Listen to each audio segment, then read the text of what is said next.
Hello, everybody. Welcome to Roll Together. Welcome to episode 7? Episode 7 of Seekers of Elturel Buried. I know, right? Yeah, we're past the halfway point, which is it's appropriate enough given where we got up to.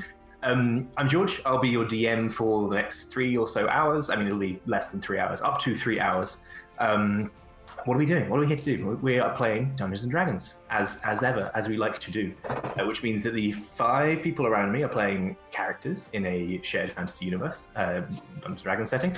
I will be playing everything else. I will be playing the other characters they meet, the sort of the creatures, the monsters, the like strange fauna they encounter, the everything. Yeah, just everything else. I will be conjuring up situations, explaining them to the players, and then seeing what they do. Sometimes when the outcome of actions they want to take are not assured, or there are interesting risks or possibility for things to go wrong, we roll dice. I ask them to roll dice. I will say make a something check or make an attack roll, those kind of things, and they will roll. Yes, thank you. A D20 most often, which is 20-sided dice. Generally, high numbers good, low numbers bad, depending on how difficult the thing is. Each of them has a character sheet, which tells them sort of what they can do well and what they can do less well. So it'll be things like skills they are trained in, skills they are sort of naturally good at, their attributes, that kind of thing. So there'll usually be a number to add or subtract to the dice roll on there. And we look at the number and interpret it accordingly. And then hilarious or horrifying or both things happen at once. Now's a good time for the players to introduce themselves, introduce your characters. If you could give your name, your pronouns if you wish, your character's name, maybe their class, species, that kind of thing, like contextualize them and just tell us where they're up to. Niall, if you go first. Hello, my name's Niall, I use he, him, and I am playing Barter Tana, who is a human ranger.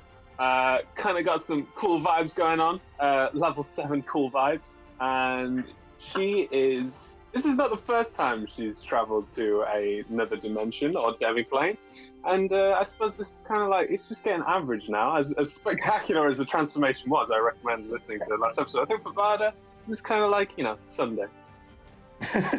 Nice, yeah. G. Hi, I'm G. I use he, him pronouns, and I'm playing 355, who uses they, them pronouns. 355 is a warforged warlock that was built by the people in Elturel and has been preparing for going to this particular demiplane for a very long time. It's sort of a bit kind of quietly, calmly on edge and not quite... just a bit apprehensive about what's going to happen. Cool. Rebecca? Hey, I am Rebecca. I use she, her pronouns. I am playing Veracity, who also uses she, her pronouns. She is, if Chaos Druid were a subclass, that would be what she is. But as it's not, she's the closest possible thing. So a Wildfire Druid. Now. She's a Wildfire Druid, and last time she's branching out from fire chaos by discovering she's very, very good at making poisons, which I'm sure cannot go badly at all. Perfect. Yes, when has it ever gone badly for anyone? Ed. Hello, I'm Ed. I use he, him pronouns, as does my character Viorica Iordash, who is a high elf bard, I think is, yes. Half high elf bard. And yes, this is also the second time he has gone to a demiplane. This one was much more through his choice, which I think is truly the crucial part of going anywhere. And therefore he's happier about how this one is going, but also I think in the same way that 355 is gently sort of nervous. There's been a lot of, beasties and things. He doesn't work well with poisons, but we'll see. We'll see. Natalie. Hi, I'm Natalie. I play Valka Heartsong. We both use she, her pronouns. Valka is a human, barbarian, ancestral, guardian, protectory type. She is big grandma energy, very fiercely protective of her people, who now include these people. But also has side hobbies, which include botany. So she quite enjoyed visiting the dangerous poisony plant place and seeing some new dangerous poisony plants. Fantastic. Tonight's stream, as I said, will be running for about 3 hours. There'll be a break at the halfway point or near enough as we can get, because it's all improvising, so scenes will run to different lengths, but we'll roughly aim for the middle for a 5-10 minute break. But before we get to the Dungeons and all Dragons, first we need to talk about our sponsors and supporters. Our first sponsor is Hero Forge. Just going to reach out and grab. They make these quite magnificent custom minis, including printable in full color, like this one of Barda. So on heroforge.com, you can build these miniatures for your characters, your NPCs, just even for non-RPG things. If you want to build cool miniatures, this is a great way of doing it. They support a wide variety of styles and game systems. So we've obviously got quite a fantasy theme going on all the character miniatures you'll see tonight. But you've got like science fiction, modern world, clockworky, steampunky type things. Lots of options there, and they keep adding more all the time. We've done videos with each of the players as we built their miniatures for their characters, the ones you'll see on the stream. So if you want to see the making of those, see how the Hero Forge tool is to use, you can go to our YouTube channel, youtube.com/rolltogether, and look for the Meet the Characters videos for this or any of our other campaigns. See what that's like, and if you like what you see, go over to heroforge.com and build your own. They are really, really cool. Next up is UltraPro. UltraPro are a different side of the physical tabletop accessories. For D&D, that means things like dice. I'm going to do obligatory dice flash, which I've still not mastered the physical action of, but got a nice antique metal dice, which have a satisfying clonk, and which just, I think last time they hated me slightly less. This is good, yeah. UltraPro, yeah, they make dice, they make character sheet wallets, card sleeves, if you use things like spell cards or condition cards for D&D, if you have board games where you want to protect your cards, if you play collectible or trading card games like Magic the Gathering, there's lots of options there. Yeah, you can use them in board games, store your components. I'm a big fan of organizing all of this stuff, so to see all of that, head over to ultrapro.com. We will be giving something away in chat, I expect. I've got here, this is a gazer, a figurine of adorable power. We're not necessarily giving away one of these, but there'll be some things for you to see what the mods are saying in chat. Follow along and see if you can win something if you're based in the UK. And our supporters, so D&D Beyond, on the left of the screen, you should see an overlay with little pictures of all of the characters, which link to their sheets. So you can see the character sheets I mentioned before, you can see their stats, what they're good at, what they are bad at, and some of the abilities that they have. So if they use an ability tonight and you go, well, how does that work? You can click over there and have a look, and so forth. We're also supported by Level Up Dice. I have these marvelous table shaker dice, massive, oversized percentile dice, which literally do make my desk shake. Also very pleased to be supported by Idle Champions of the Forgotten Realms, which is a licensed D&D strategy management video game. You can type ! code in the chat, or if you look, I think, below at the bottom of the screen, there should be a chest code this week, which you can use to get a chest in the game. Likewise, we are supported by Warriors of Waterdeep, which is an official tactical team-based dungeon adventure mobile game for Dungeons & Dragons. If you enjoy Idle Champions, you'll probably enjoy Warriors of Waterdeep. If you enjoy Warriors of Waterdeep, you will probably enjoy Idle Champions, so check either or both of those out. For Warriors of Waterdeep, we have two codes. You can type in chat ! Warriors of Waterdeep to get a link to download it if you do not already have it. And if once you've done that, you can type ! WoW Gems, WOW Gems, which will give you a link to receive, funnily enough, free gems. These codes are at the bottom of the screen as well, so if you need reminding of how to do that, or if you join after I said this, then you can look for it there. We're on social media. We are on Twitter, Facebook, Instagram, lots of places, all under the name Roll Together RPG, so you can search for us there, or you can go to website / Roll Together RPG. We are also on Patreon, patreon.com/rolltogetherrpg. Thank you to our wonderful D20 club who support us on there. You can join them, join our tiers, join the tier there to get our newsletter, help support this show and all the other shows that we do. Yes, as we get more supporters on there, we'll be building to unlocking new reward tiers, things like a community Discord server, all that fun stuff. So please do check us out on there. This show and our other shows are also available as podcasts. You can just use your favorite podcasting app, search for Roll Together RPG, and we should pop up in your feed. So feel free to subscribe or just download individual shows if you want to catch up. If you haven't been watching Seekers of Elturel so far, that's a great way of catching up. I was going to say on your commute, but maybe not. In the comfort of your own home or whatever you're doing, wherever you listen to your podcast, that's a good way of catching up on that. Finally, we play with a diverse group of players who play a diverse set of characters with wide-ranging sexual and gender identities.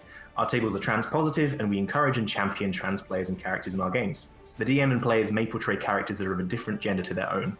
We do aim to avoid misgendering, but acknowledge that it does sometimes happen, and we have a company policy in place for correcting people on pronouns. If we do miss an instance of misgendering, we are open to being corrected, so please do let us know either in chat or on one of our other channels I mentioned previously, and we will look to rectify that. And with that, we are ready for another week of mysteries and adventures in Seekers of Elturel Buried.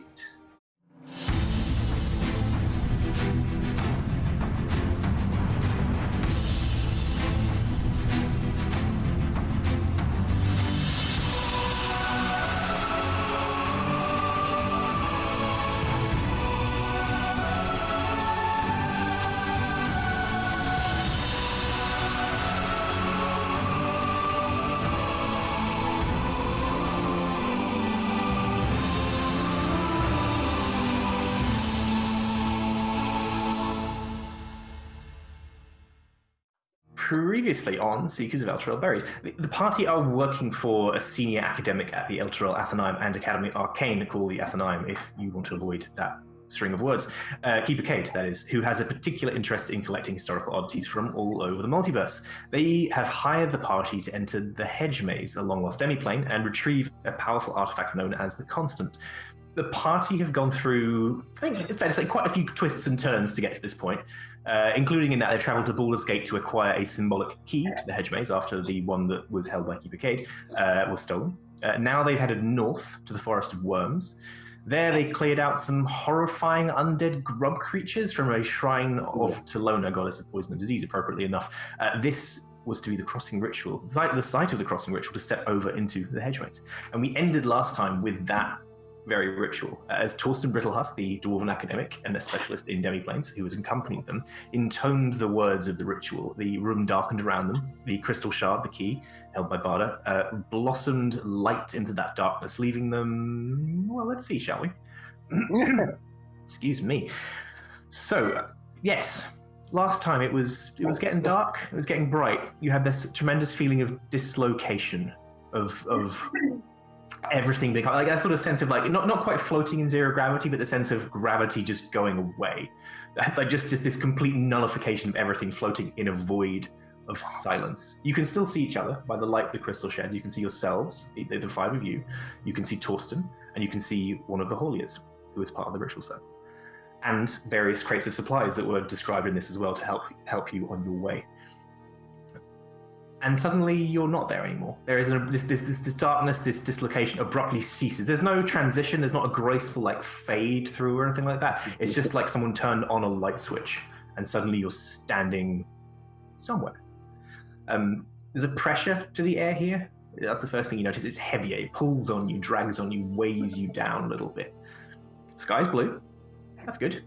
It's a lurid blue. It's too bright. It's too rich with like this opalescent wash of green through it, like the seam of a gemstone in a rock face. It's, I guess, kind of like seeing a distant galaxy or something in the night sky, but it's very much not nighttime. Well, you assume not anyway. Off in the distance, you can see a towering spire of some great structure made of possibly a black stone. It's kind of hard to tell from this distance, and it must be vast to be visible from this distance. The ground beneath you, I mean, you could describe it as grass. That wouldn't be an unfair description, but it's got an odd movement to it. It wafts slowly like cilia or the tentacles of a sea anemone. When you stand on it, it writhes, either in pain or in confusion or perhaps something you just don't even recognize. And all around you are, recognizably, trees, plants, rocks, like things you can put a name to. Though, as with the sky and the ground, there is a discomforting quality to them. They correspond to the types of flora that you know. Like you can tell a tree, even if you've not seen the species of tree before. There's a variety of them. It's not a monoculture, but several have bulbous, squishy pods of dark green liquid growing onto them, or latched onto them, maybe. You appear to have landed in a clearing, such as it is, but otherwise you're hemmed in by trees, forest on all sides, matching perhaps where you were on the material plane in the Forest of Worms. You've got routes through, you can walk in places, but there's no clear path, and the forest stretches in all directions. Wow. What do you do? Well, this isn't too bad. Immediately concerned that we have fallen into the classic trope of doesn't look like a giant mouth upon first appearance, but it's a giant mouth. Just gonna quickly change my notes here. What is it? What is Brittltusk's first name? Sorry, Torsten Brittltusk. I'm gonna look to Torsten. What do we do now? Torsten seems somewhat overwhelmed. Like you get the impression he hasn't heard you. He's looking around, and it is this mixture of, I think, fairly awe and also this like horror, discomfort. Like it's clearly whatever he was expecting. Actually, it's hard to tell from that expression. This might have been exactly what he's expecting, and he's just overwhelmed by it, or it might be something else entirely. So he, for the moment, does not hear you. Can I check? Did we bring 2 completely normal NPCs with us? Well, you didn't get a specific choice in the matter, and some of them have. Like Torsten certainly has a stat block and can do. Well, Torsten has to be there, but do we have 2 people who pulled the wagon? One of the 2. Did they want to be here? They were an intentional part of the circle. Okay, I just got really scared. I got really scared in your intro. And I was like, they're dead. But okay. No, I mean, I don't like that you've not named them. This is true. Yeah. Who are they, please, George? Harry. ARI. Ari. Yeah. Which sounds So like we I'm can- abbreviating it's Ari, but no, it's Ari, like Ari. Just so we can get attached to them before you come. Yeah. This is Ari Redshirt, most definitely. I was going to say, what colour is his jumper? It's fetching grey. It's not yet red. Not yet. Might survive for a little bit longer. Let's see. I think Torsten. Oh, so yeah. Valka would probably head over to Torsten and hand on the shoulder and be like, "You did it! Well done, Torsten." He starts from your touch, like sort of. Yes, it worked. It's. Is it beautiful? It might. It's wonderful. It's certainly a lot of. Yes, it's a lot. Good. Great. Not what you were expecting?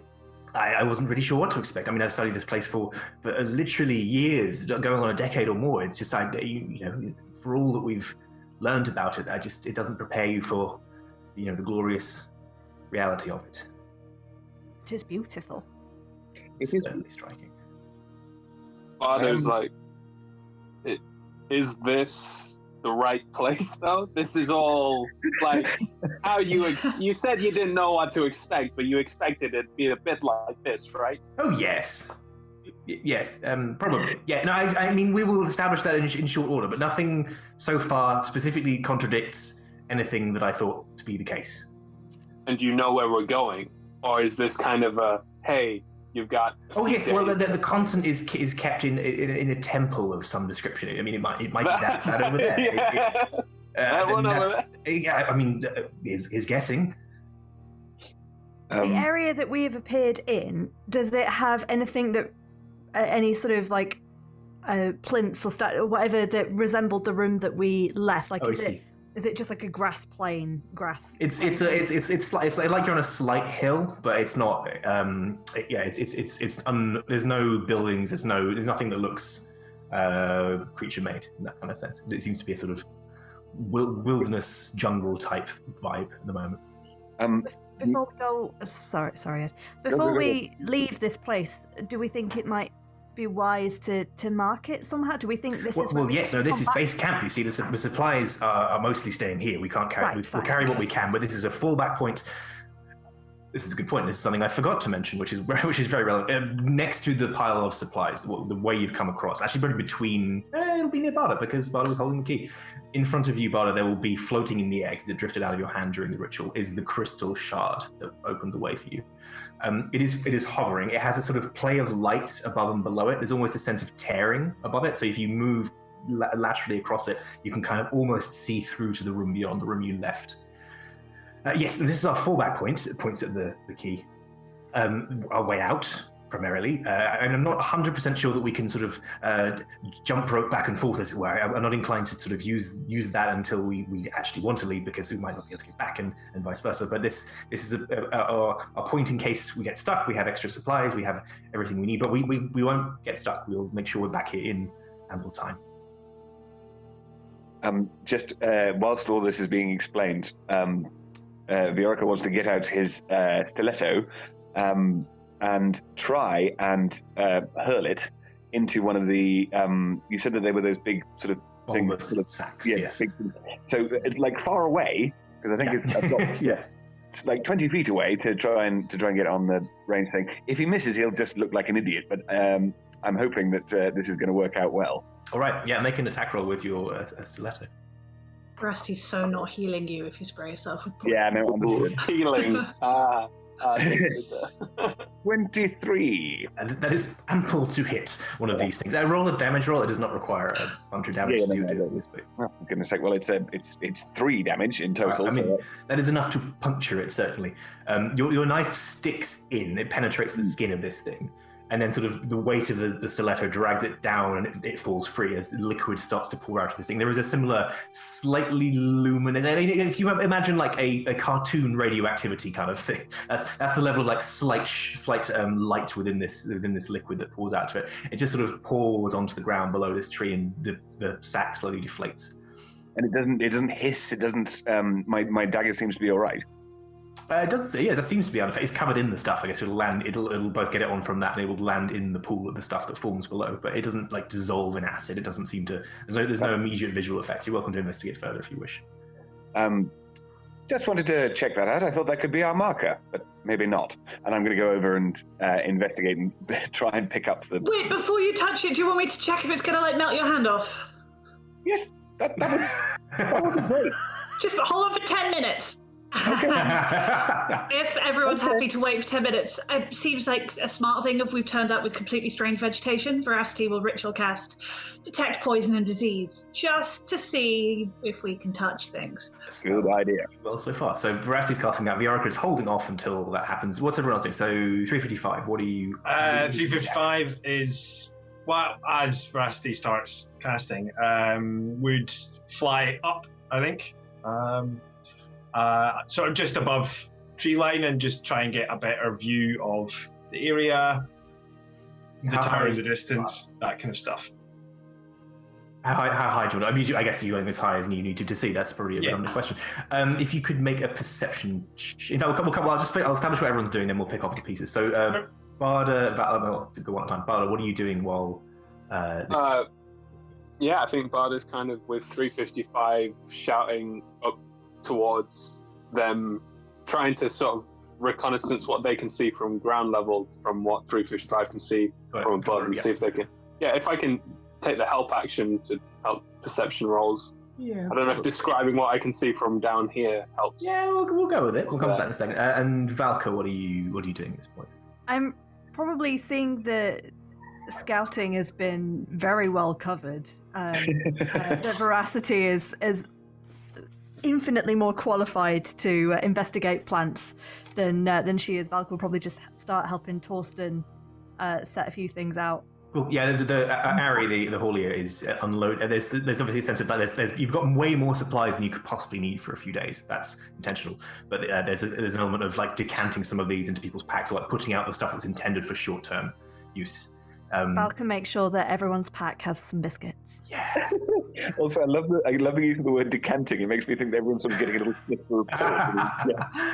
Yeah. You get your port ration. Your interplanar port ration. Cool. Interplanar port ration. Perfect. Yeah, interplanar port ration. For those who are percepting, 355. I think help action is fine, but just. I was gonna say, can I help Barda? So I'm up above. Barda's going, I can see this thing. What? Tell me more about that. Because I think Barda's better at perception than I. Possibly. I do have a wicked perception. Normally I let you split it because you're the one with the height advantage. I think I'd like you to roll the check, but with advantage. That's fair. That's fair. Normally I let people like flop back and forth, but I think there's a clear case of who's the primary in this situation. 13. 13. I mean, first off, this place seems vast. Like there's this element of just like endless woodland jungle sloping in every direction. Like there's not much in the way of features, which is a bit odd because from what little you know of the details of the topography of the Hedgemaze, there are certain like features that you'd expect wouldn't be part of a forest. So it does seem to be just a complete abundance of this in every direction. This structure that you can see is definitely like the key marker, the key thing that's different. It doesn't. I mean, I guess you wouldn't necessarily know what would constitute a temple here, but it's like I said, it's a vast structure of black stone with a notable spire, but there's an element of it being kind of haphazard. Like it's more like a sort of small mountain or something that feels like accreted or grown out of rock rather than constructed with intentional sides, etc., etc. You can draw a clear line there. It's visible from here. You get the sense if you get mired more in the woodland. You might lose sight of it at various points, but it's certainly it seemed like a conspicuous marker, and you can get enough of a line from this perception check to benefit from that. I guess I relay that to the rest of the party.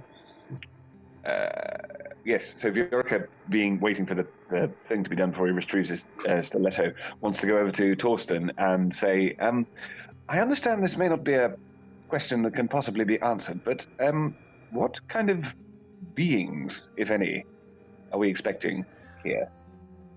Well, yes, the laws. The thing is, we haven't got really any confirmed testaments of anyone who's been here. There's a lot of folklore. There's a lot of writings about different parts. There's definitely, it was supposedly, some say, a part of the Feywild, so it stands to reason that if any creatures have been left here, they could be Fey in some form. But honestly, it was literal eons ago that it was separated. So if anything is here. It may have grown here. It may have come out of this place in and of itself, and it's sort of unthinkable that people could have stayed behind here for that length of time. I'm trying to remember, so I don't ask a question that Valka wouldn't ask, whether it was just Nat that heard the information about the goddesses associated with the two crystals, or whether that info was relayed to the whole party. You heard from the, I can't remember if the information from the book was really the sort of the diary that the 355. So I think that's where we heard it. That Yeah. I can give you the ones. But there was I some wrote stuff, down the ones we heard. The ritual mentioned 2 names, so you definitely heard Yeah. the 2 names from there. You wouldn't necessarily know the connection there. I can't remember if 355 if you share that information. I don't think so. Okay, but you've definitely got the names from the ritual that just happened, so you're welcome to use that if you want. Yeah, I think it's just a following on from Viorica's question. We don't think that we'll run into. I'm not entirely sure how it would work. It's not my religion, I suppose, but we wouldn't run into the goddesses, would we? Oh, I expect not. No, I mean the whole lore about them being this place being carved off from the Feywild is sort of a privation, a separation. They were sort of kicked out of their own domain, as it were. There's lots of folklore about it. Supposedly, it was a disagreement with the lords of Fey, that kind of thing, the nobles of Fey. It's all myth. It's not sort of really definable history in that sense, but there's definitely, it might not even be true for a start, but if it is true, I would expect them not to reside within their own domain, unless perhaps this was some kind of prison. I have considered this and written about it, but broadly I come down on the side that they are not here. Right. Right, good. You don't know. Oh no, not for sure. Isn't that the joy of history and studying it? Is we don't get any firm answers until we do, when we come to places like this. And with the fact that the constant, we could get some real answers. Wow. But we don't know, though, even if they were here, we don't. They might be very nice, so... They might be very nice. Yes, I mean, Archfey are... I mean, nice is not the word that most people would use, but they are not necessarily evil creatures. There's certainly a casting of certain... I mean, the whole Seelie and Unseelie Court thing, the Unseelie Court, oh, the big, bad, scary, evil people, and the Seelie Court, oh, the good old nice people. Not at all true. It's just, it's people like oppositions, and they tend to stick their pin in whichever side they think makes sense, but it's broadly... It's more complicated than that. But it always is. Stretch. Speaking of complicated, this is more a question for George than it is, and again, it may not be something that can be answered. Does evolution apply in this world? I was when Torsten was talking, I was like, am I going to use the? I think it probably does. I think. Why not? There might not be the same terminology, there might not be the same thing, but there's this through line of development where creatures develop over time, and if this place has been carved away for literal eons, then yes, God knows what's going to be here. And it was also the thing that I didn't want to use the word evolution either, but I imagine with magic, what are they called? Not distortions. What are they called? Mutations. Yes, kind of, but the. Mutations, that's the word I wanted for. Mutations has probably happened quite a lot. Probably more so and more weirdly. Yes. Evolution is probably more frequent, if anything. Yeah. Cool, onward. Well, Veracity, you've probably finished your casting by about now. She stuck her fingers in her ears at some point when the conversation got too interesting. Finish the spell. You finished the spell. So detect poison disease, from memory from last time you used it, it detects poisonous creatures, disease-causing things, and disease. Yeah. Yeah. And it's got a range of what, 30 feet? Yeah, only 30. So she go for a walk around, a careful walk around. Cool. You get, in fact, make an investigation roll. Yeah, you obviously get information directly from the spell, regardless, but it's about sort of how efficiently you deploy. Don't suppose I can make a nature roll instead, can I? Sure. Thank you. It's super cocked. Oh, I'm glad, because that was a dirty 20. Cool. So in terms of the substance itself, this sort of sac, it is mildly poisonous. You don't think it is like intentionally, obviously probably not intentionally created as a poison, but you wouldn't want to drink it, but it's safe enough to touch from a poison standpoint. That's what you've established. In fact, with the nature roll, you can probably get more than that. From the spell, you definitely get that it is, you don't want to drink it, but it probably wouldn't kill you either. Mm-hmm. Touching it from the poison standpoint is not a contact poison, but you get the sense that it's abnormally adhesive, like it would stick to you quite unpleasantly. But it doesn't seem like it's not going to dissolve your skin. It's not going to nothing about it is going to be sort of overly dangerous. In terms of a scan of the forest, there's a sort of distribution of various poisonous plants. It's not weirdly. I guess it would be denser than there would be a propensity for more poisonous plants around here because of the place you've crossed over. But it doesn't seem like out of character with a. Well, it seems fitting with the place you've just been, and it's not wildly out of character for a normal forest. It's not like everything is poison. It's not like everything is poison. It's got to be very careful. Yeah. Okay. Veracity therefore tells Viorica, it's not poisonous, but your skin needs to take a minute to adjust to it. So pick it up and then hold it really tightly for 5 minutes, and then you'll be okay. Make a deception roll. I don't want to fail because Viorica's lovely. But 12. What What is your passive insight, I guess? My passive insight's only 11. Well, I mean, I think you could play it how you want because PvP, etc. But yeah, you were inclined to believe it whether you go with that or not. It's up to you. No, I think what Viorica is going to do is go, very well then, picks it up and holds it very tightly, and feels after about a minute the not the burning necessarily, but sort of like that blistering that you get when you're gripping too tightly, or an allergic reaction or something like that, and he's just sort of going to go, 5 minutes, you say. Oh, hang on, sorry. I mean, I definitely don't want to hurt Viorica. I thought it was just adhesive, so it would stick to his hand. If it's going to cause him pain, then it's not corrosive. It shouldn't cause you pain unless you're just gripping it weirdly tightly. Like when you retrieve your stiletto, there is it's got a very it's sort of a syrupy viscosity. Like it's definitely like a goop. Like you getting your blade stuck to your hand is funny. Making your hand blister and corrode is not funny. It will not do that by itself unless you're doing weird things with it. Okay, no, that's fine. In which case, if it's stuck to my hand, it will be. It won't be firm glue either. It will be It is harder to release your hand. Like it just resists. Again, it's sort of syrupy, molassesy. Like it's not going to glue your hand together. But definitely, is like, oh, if you've been gripping it tightly, you suddenly go, oh, that's surprisingly hard to open my hand again. It's like the back of Post-it notes rather than a kind of. Yeah, I guess. Yeah. That kind of thing. So, 5 minutes, you say? This is interesting. Okay. I'm going to go and clean this now, and he's going to wander off and try and find a source of water. All right. What's everyone else up to at this point? There's still you get the sense that the logistics are underway. Like there's supplies between Valka and Ari being gathered, and you can load them into your packs at your leisure. Yes, no. I want to ask 355 some questions, and then hopefully discern some answers. So, presumably 355 and Bad are screaming at each other from the ground and the air. Yeah, I don't think you're being quiet about it, given the range. Yeah, I'm just wondering approximately how far does 355 think this black tower is from where we are? It's a good question that will reveal how bad I am with distances. It's definitely in the order of miles. Like it's a day or so's travel at minimum. Yeah. Okay. Cool. And is the terrain going down and up and down, or is it? It's not terribly flat. There's almost like a bowl sort of shape to it. It's not like the whole place curves up Inception style around you, but there's definitely you get the sense that you're at the sort of bottom point of a great depression in the land, as it were. Yeah. And are we going to have to travel through just clear forest? From what 355 can see, you've got forest all around you, so you're going to have to take a straight line through the forest. There's not like an obvious path or clearing or anything like that. But there's no rivers or anything like that. You haven't spotted any big features like that from the air. Okay, cool. Yeah. I would also be looking specifically. Well, I think I'd be asking Doc if there's anything that you can tell me about magic or just an investigation of surrounding area. Any useful information? I can roll an investigation. The detect magic's range is 30 feet. Yeah. So you can do a little fly by and try and gather anything immediate, but I think I'd at least go at level with the top of the trees. I would do like a lap of the clearing.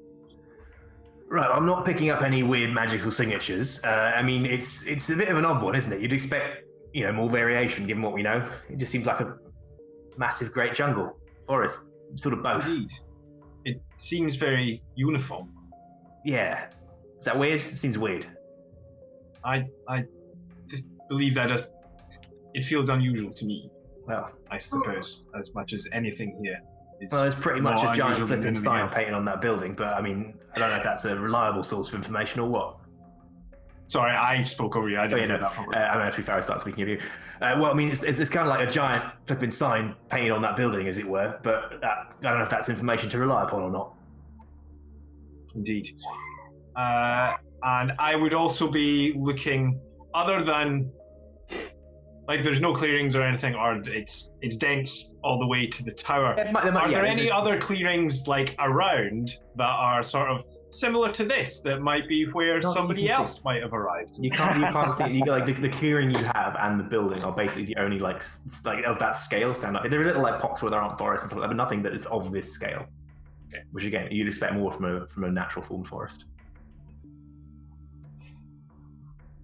Veracity will poddle over to Torsten now she's done her casting and say, "So, are we heading towards that thing?" Well, I mean, that is my suggestion. Unless any of you have any better ideas. I mean, I'm the sort of academic expert, but you're the trail finders, wayfinders, pathfinders, all these words. Yes. 355 would fly down and join. I do believe that it is the most. What's the word? Damn it! It is the part of the landscape that sticks out most and conspicuous. It's most conspicuous. Thank you. I believe it is the logical place to start our investigation. But Torsten, you are just guessing. We've turned up in a whole demiplane. Informed guesses. If we knew everything about the demiplane, this would be a lot easier, and we wouldn't have needed to hire competent people like yourselves to help make decisions, executive decisions in the moment that will help us get closer. But as it seems, if this really is the only building around here, the only thing that could be a temple, our job might be rather easier. I thought we'd have to do sort of more metaphorical and perhaps literal digging to establish where we were going. I am a very competent executive. Just the shiny clockwork artistic representation of the context that you showed us. Of the constant, yes. The context, yes. Is when you say artistic representation, does that mean someone knows exactly what it looks like and just made it look pretty, or does no one have a clue what it looks like and we don't know what we're looking for, so someone just drew a nice picture? So there's a description from it. There's several descriptions in different myths that describe it quite accurately. There is an account from someone who purports to have been here, but that's mostly been debunked, but that verifies some of the descriptions and not others. And later, an artist did an impression and a sketch, which has been several times independently corroborated. So, broadly speaking, no. But we believe it is a good estimate. It should be enough to identify it when we see it, unless every piece. Well, put it this way: we're standing here now, which means that some of the information that I have had access to is correct. Therefore, I would imagine that we have enough of a get-going to identify it when we see it. Or it might be perfectly accurate. It might be, which would be itself very interesting because that would prove the myth's right and prove that several people have been here before. That is so reassuring, because for a moment it made it sound like we didn't know where we were looking or what to look for when we found it. You've reassured me. Thank you, Torsten. True enough. Yes. Or no. Is everybody around this circle? Like, is everybody present, or is Viorka and Valka? Viorka was about. I think everyone is staying in the clearing except Viorka now, potentially wandering off to try and find a water source. Yes, that's what I'm trying to do. You did announce you were going to do that, so you would. Everyone else would have heard you and can intervene. If Viorka's like sort of wandering off, Bada's just going to like whistle his attention and be like, "Over here now." One of those. Yeah. It's obnoxiously loud. Perfect. Yeah. Does Viorka come over? Yeah. He's going around and sort of poking with this thing, seeing how it sticks to stuff, and then we'll suddenly do the. And yeah, we'll come back to the thing, trying to sort of shake the blade off his hand, which isn't working. Bada's gonna like crack her hands, crack her neck, and be like, "Okay, guys, we're gonna be moving approximately over that way to the big tower. This is the only thing that we got going. I will recommend one thing and one thing only, which is staying quiet throughout the entire journey. The less noise we make, the safer our chances are. Last time I was in this kind of situation, I had a lot longer time understanding the wildlife that I was surrounded in. But this is a whole new experience, so let's bear that in mind, that we know nothing about this place or the dangers. So we keep quiet, we keep respectful of the land we're in, and we kill anything that gets in the way that seems to be a harm to each other. We try and keep each other's backs as much as we can, but some of us go down, some of us go down. Okay. No? I mean, I was on board until the last sentence. So this is the truth, dear. None of us are intending to die, but we are in a very unknown and very, very old place. We It's should okay. be... I have diamonds. We'll be fine. Exactly. That's really good. I didn't have that the last time I did this. So, I'd Clarify really appreciate it if you did that. if we're being quiet, should we be more quiet or at the same level of quiet as the very loud whistle that you just did? Whistling and sort of symbols, if you understand basic hand signs, can be useful because they can usually be in terms with natural wildlife like the birds. But we've got to find out more about the wildlife that we're going to be getting around to. Do you mean basic hand signs like hand? Yeah. Because I think then I've got those ones. Those are good. But talking and things like that, they tend to be a bit of a giveaway. You are less fun on a demiplane. When we get to somewhere safe, you'll see how fun I can be. Okay. If we get to somewhere dangerous, you'll see how fun I can be. Yeah, okay. I can be quiet, probably. I can try to be quiet. Good. Does anyone have anything that can get this shit off my hand? We'll try and wash it off with some water. That's what I was trying to do. I take out my water pouch. No. That's our drinking water. I shouldn't. And I'm going to. Viorica is going to wander off again towards where he was going before to try and end with sort of muttering. I don't want to waste anything. I'll find something myself. Oh, Viorica, come here. Come here. Oh, all right. And Valka takes off her headscarf and just wipes it off. Thank you. You can wipe it. It sort of, it's almost like it's got that kind of oily. You can scrape it off. You can pull it with a cloth with a blunt blade or something like that. You can get it off that way. It's going to leave the hand dirty. It'll leave that, and it'll probably stain your hand a bit green as well. It has that kind of property to it. So your head's covering is not coming off particularly well out of this, but you can like wipe it off clean. How does it fare against Valka spitting on the headcloth before? I mean, that's the whole reason it worked. Really, is the spit solvent. It does seem to you can clear it away with a bit of effort. It doesn't take much of that, but it sort of leaves a bit of a residue. You get the bulk of this cack off. You are While she's cleaning that, Valka kind of turns over to 355 and is like, so when you were in the air, did you see where the Hedgemaze was then? I believe we are standing in the Hedgemaze. That Well, no, this is a clearing. Well, it is a clearing in the But- Hedgemaze, I believe. It doesn't look very much like a maze to me. We don't know. We don't know how it's going to react when we start moving through it. I suppose. And I'm suddenly very glad I didn't wander off. Well, I feel like whoever named this place needs to see what an actual hedge looks like, though, because these are just trees. perhaps it has grown much since it was first created and named. Well, it doesn't very much look like the hedge mazes from the fairy tale stories that we tell our children. In fairness, a lot of legends are a lot scarier than the things we tell our children. I mean, they were pretty scary. Yeah.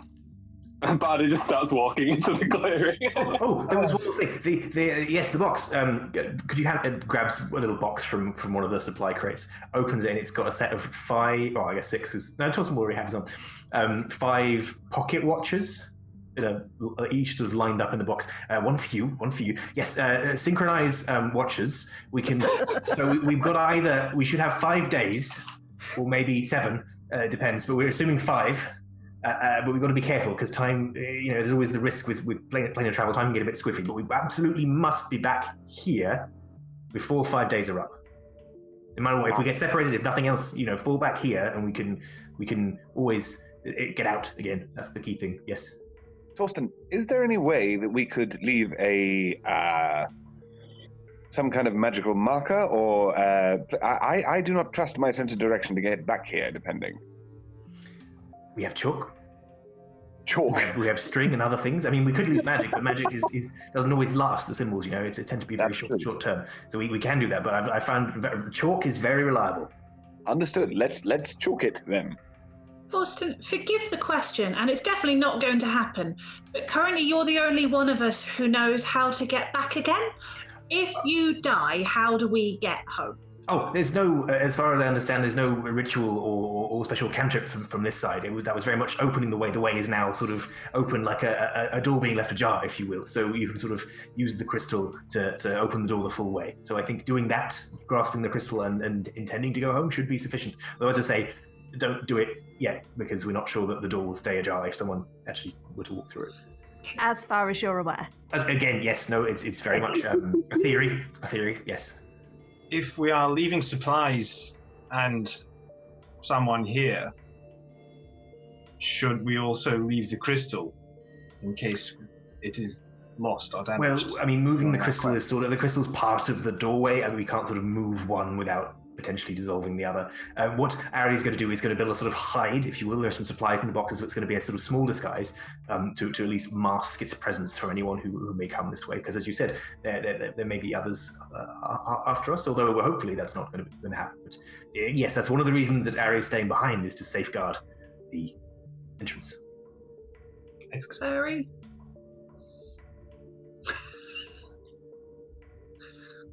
So dead. All right. I'm just happy to be here. It's my last job before no. I can't wait to see my wife and kids. 2 days away from retirement. Oh yeah, last thing. Okay. Yeah, I mean, if everyone's set, we can make for the big, horrible building. Yes. I'm sure it's a very lovely building. Oh, I imagine so. Yet. Yes, it just seems it's quite unsettling. It's a sort of architecture style I'm not used to, but I very much look forward to inspecting it and seeing more. Right. Who would I think Barda, were you walking towards? Who's leading the way? Definitely not me. Definitely not Barda, surely. I think Barda would ask for Veracity to lead up front with her, because she knows how useful she is in survival. So she'd probably use that to the best of her advantage. Okay, says Veracity and bustles forward looking very self-important. Resting Barda at the front. How is everyone else? What is the marching order? I think 355 would be next up.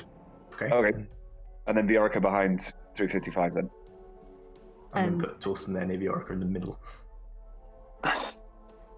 Yeah, Valka's probably towards the back then. Keeping an eye out on what's going on behind us.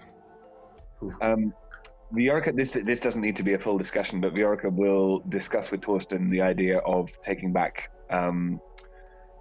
what are they called? Samples, of trees and roots. Oh, yes, that is, and he establishes that is very much the plan. Like the objective is not just the continents to gather as much as possible, but priority one is getting there and getting back. The more time that is left, the more time there is to actually learn some more stuff about this place. But they're going for the grand prize first. Cool.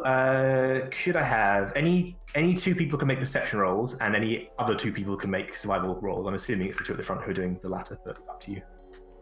My perception. I like to stealth as well. Oh yeah. Oh, you want to do stealth? Okay, yeah, that's fine. So we'll do stealth rolls first. In fact, if you could all give me a stealth roll. Dirty 20. Okay. Nice. Niall, does Barda have Pass Without Trace? Because I haven't ever bothered packing it, because I assume she does, but... No. Cool, next time we sleep, I might see if Veracity remembers that. Okay. 18 stealth. 18 from Veracity. Okay. I got a 13. Sorry, what was that? No. Oh, sorry, 10 for Valka. 10. 13 from Viorica. Who haven't I got? I haven't got Barda. I got advantage and got a 14. Impressive. Rough. Okay, so that's stealth rolls. And then, so yes, if two of you could make perception rolls, any two of you who aren't navigating. I will do. I will do as well. I've got awful perception and survival. It's not really... I can do it instead of Viorica if you want. Yeah, go for it. There was a 24 for Valka. 24. Ooh. Good, because I got 9. And the survival rolls? 27. 27, yep. At 19. 18? Okay. 18. As long as you said teen. Cool. Yeah, you feel like your stealth rolls on average aren't too bad. Like sort of in the middle. Like you feel like any particularly sharp-witted creatures will detect your presence, but also you're not like making massive clanky noises either. Between you, you're moving with a modicum of stealth. Perception-wise, you keep your wits about you very much. You're aware of anything that might be encroaching on your space. You don't spot any like big wild animals. There's definitely a sense of like there are birds flitting around, which are broadly similar. You can identify like with the trees and the other plants. Like there's definitely like that is recognizably a bird. It operates in the same way as a bird does. I have no idea what it is, but there's definitely a sort of a sense of odd sort of different species are here than before. But you don't feel any sense of threat around. You don't feel anything moving towards you. You don't get the sense of anyone watching you even like that. 27 on survival. You feel that you pick a very good line towards your station, which you're heading towards the structure, aren't you? The vast black structure in the distance. The temple, for want of a better word. Yeah, the temple. For about 4 hours in, you feel like you've got an excellent line. About 4 hours in, the forest abruptly stops, and you're in a field, a sort of plain, rough blue grass. What? Definitely didn't see this from the Air 355. This did not appear to be here earlier. So, can we still see the building? From here, when you get out, well, at various points you lose sight of your target. Occasionally, you do get to re-up and check where it is. From here now, you can't see it. I fly. In fact, we had a perception roll before. So before you fly, with the perception roll of 24 sticking, you turn around and sort of back about your kind of like 6 o'clock position. Like you can just see the very top of it poking above the tree line. Like it seems further away. Behind us. Yeah, behind us. Yeah, and you're sure like, with a survival roll of 27, you are sure you were going on exactly the right. And you check at various points. You had confirmation that it was ahead. Oh, good. I think this could be a problem. Yes, it could. One of those walking round the corner funny moments, isn't it? Exactly. Oh yes. Exactly. A 355 flies up again. I would like to see. I'd like to see if I can see the clearing we arrived in. Our base. Right. I'll just keep the perception roll from travel because it's still good between you. You can't. You don't have a good line. You have been marking trees with chalk on your way, but I didn't specify. But you did say you were going to do that. I assume now you're all carrying chalk because Torsten broad enough for everybody. Yeah. You've been marking trees in the odd way, so you have a sense that you could try and follow that route back if you wanted to. But you can't see it from the air here. And again, with the lay of the land, you feel like you feel it looks similar in the sense of it's mostly unbroken forest, apart from the field you're standing in and this big structure in the distance. I don't shout down this time. I fly back down. I cannot see the clearing we arrived in. This place seems to be changing, or at least our view of it is changing. Sounds like the maze aspect of the hedge maze.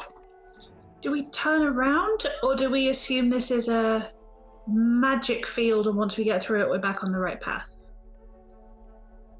Either way, we're going to get delayed. Perhaps space does not work the same here as we are used to. In which case, turning around or not may or may not be the right choice. Difficult to tell. Thanks. Good. It's good to know we have options to fail more. 355 is right. Sometimes to find your way home, you have to get extremely lost. That's very philosophical. Yeah, exactly. Hey, it worked for me. Very true. So we forge on then? Do we think this is safe? Torsten, do you have any insight? I was pondering your questions. In short, no. I mean, it does seem that it could, in terms of being delayed, yes, but we do have time still, as long as we get there. It was only a day or so of travel initially, and I thought this would be rather easy, but yes, no, as ever, applied theory seems to be a little trickier. I can see the benefit in either. I can see it could very much be a test, and you lose sight of your goal and you carry on. That's a very mythical thing. That's a sort of thing that might fit the style of the place, or it could be the opposite, where, as you say, we try and turn back, or a third thing. But I think all the options you propose, I have to think on it more. Is there a sun? No, the sky is light. You can't pinpoint a light source in the same way. Like, it's lit as if a bright sunny day with the aforementioned slight odd color of the sky. But there's no pinpointable light source in that way. That's mad. Was there before? When... No. Yeah, when you came in, you haven't seen a sun or other. If the sun had disappeared, that would be terrifying. Yeah. I have an idea. It might not work at all, but I could try it. Let's try. I could ask the plants if they know anything. That they'd be fascinating to talk to. Go for it. But they might not know anything. It could just be a waste of time. But it might not be a waste of time. I'd like to know what they sound like. At least. Okay, then I cast. This is going to be fascinating.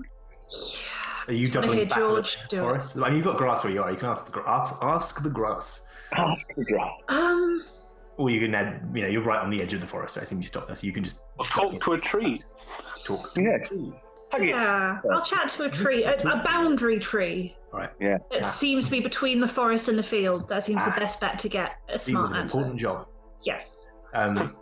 You cast the spell. I'll ask you about that in 1 second. Where is everyone else at this point? Veracity's like taking a step back to do this, but you're still all within sight of one another. Yeah. Who is standing in the field? Who's ducking back into the forest? Or is everyone just milling around? I think I'm flying around again, doing a bit of a lap of this particular field and asking Doc if there's anything he can tell me. Did we actually walk into the field, or did we stop? Yeah, I think good question. I mean, you tell me. You've had enough warning to just stop. So if none of you have set foot in, that's fine. Just tell me. Oh no, I've gone into the field. I would be intent on sort of getting out into the field to look around and all that kind of stuff. So I'm out in the field at the moment. Shit. Sorry, I think Valky Very probably would nervous. have cautiously done the same. She probably wouldn't have thought to stop until Exactly. noticed. Oh, hang on. Yeah, this is not good. Varda's stood at like the very edge of the tree line and the grass. Is it tall grass? It's not tall grass. It's not like lawn grass and it's shorn down. So but it's not like as high as your shoulder either. Like, it's definitely sort of She's wild probably grass stood like ankle in height. that middle point, and she's probably just like looking intently around for any sort of sign of life. All right, I'll come to that in a sec. Veracity, can you read me Rebecca? Can you read me the spell? So it's imbue plant within 30 feet of you with limited sentience. So ideally, I'd like to have a chat to a tree and the grass, see if they're used to being friends. Giving them the ability, so limited sentience and animation, giving them the ability to communicate with you and follow your simple commands. You can question plants about events in the spell's area within the past day, gaining information about creatures that have passed, weather, and other circumstances. And there's a whole bunch of extra stuff to do with difficult terrain and entangle. But Yeah. Okay, you cast the spell. What is it? I mean, I don't think you cast the spell before. No, I haven't. So what does it look like? It's Veracity. I think she just crouches down and pats the grass a bit and goes, "Hello there, I'm Veracity." I love it. So you're going for the grass first? Yes. Okay. The grass speaks with a chorus voice. Like, you're not sure if it's one creature speaking with hundreds of voices or whether it is lots of creatures speaking the same thing. There doesn't seem to be any dissent, however. It has that kind of plurality to it, that kind of echoing thing, which I cannot do with my own voice. So please imagine it. You are new. Yes, hello. You are new. Yes. You're not from here. No. You are not. You are lost. Yes. You are near the web of the lost. Could you tell me more about that, please? You are near it. What is it? It is a place. It is a place where the lost go. Do they want to go there? Do not know. We do not know. What happens to the lost in the web? We do not know. They are lost. Do they ever come out again? No, but there has been no one here for time. Ask about the constant veracity.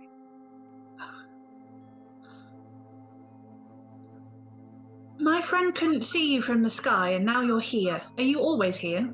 We are always here. What is it to be not be here? To be somewhere else. Do you No. move? Yes. You do move. We're moving now. We're moving always. Have you heard of something called the constant? We do not know this.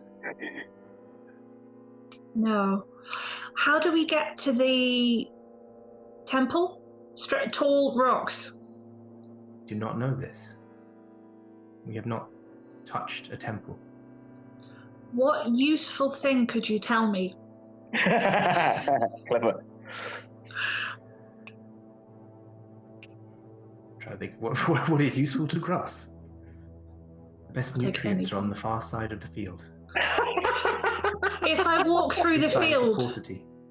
if I walk through the field, will I be safe? We do not know. We are safe. We are in the field, and we are the field. Do bad things happen to lost people in the field? We do not know. This has been very informative. I'm going to chat to the tree now. Thanks. I might come back in a minute. I'm not sure. Unlikely. I'm enjoying this. I'm going for it. Yeah. You approach a tree. I One of do. the boundary trees. It is a dark wooded tree. Like, it's got a very, very deep. It's not quite black, but it has that kind of metal luminescence almost to it. Like it is a dark color, but it has that slight shine that some metals have. Not bright, not reflective, but it is still recognizably wood. It doesn't have any of the pustules on it. But it's quite. There's no leaves, no foliage. It's just, it looks what might, in other circumstances, be a dead tree, but it seems, other than the lack of foliage, lack of leaves, it seems fine to your eyes. So. Hello, tree. You're lovely. I'm Veracity. Can we have a chat?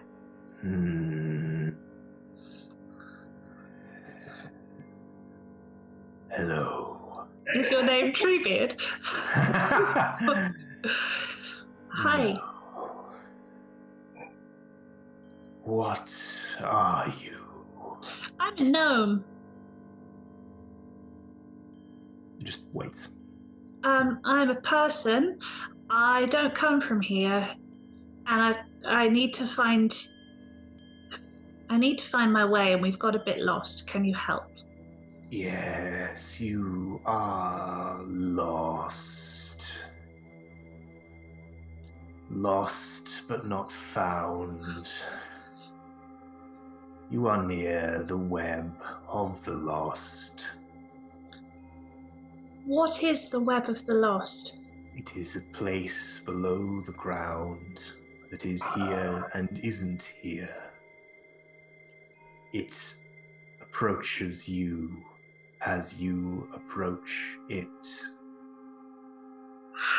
What direction should we go in to get away from the web of the lost? Direction. The sun. There is a sun? Is there a sun? Bother! So, in front of you, in that direction, there is blue grass, and behind you, there are more trees. What's your... Oh, yeah, no, yeah. Direction. I understand the grass side and the wood side. The grass is sometimes here. The web is sometimes here. Is They the are grass... not direction. Sorry, yeah, is the grass only here when the web is here?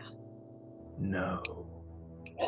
Grass is often here, sometimes here. Not here for a while, but here now and now. Should we walk tree side to get away from the web? You wish to move away from the web. Yes. You do not understand. No. I do not have the words. moving away, moving towards, do not understand. My brain is melting. We want to get to the big, tall rocks. They were there, and now they're gone. Such is it here. How should we get there?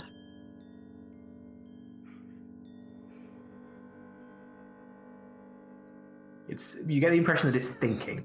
Uh-huh. It's trying to meet you where you are, but yeah. I do not have the words to make you understand. You are not of this place. This is the sometimes, not the always. Where is there the most danger? Grass side or tree side? Now, the web is tree side. The web can be a danger, not to me, but to those like you. But it is not always tree side.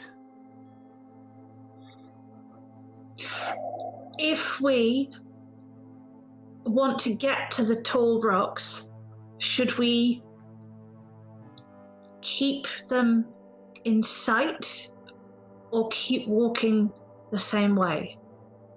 No. Oh, good. Understand.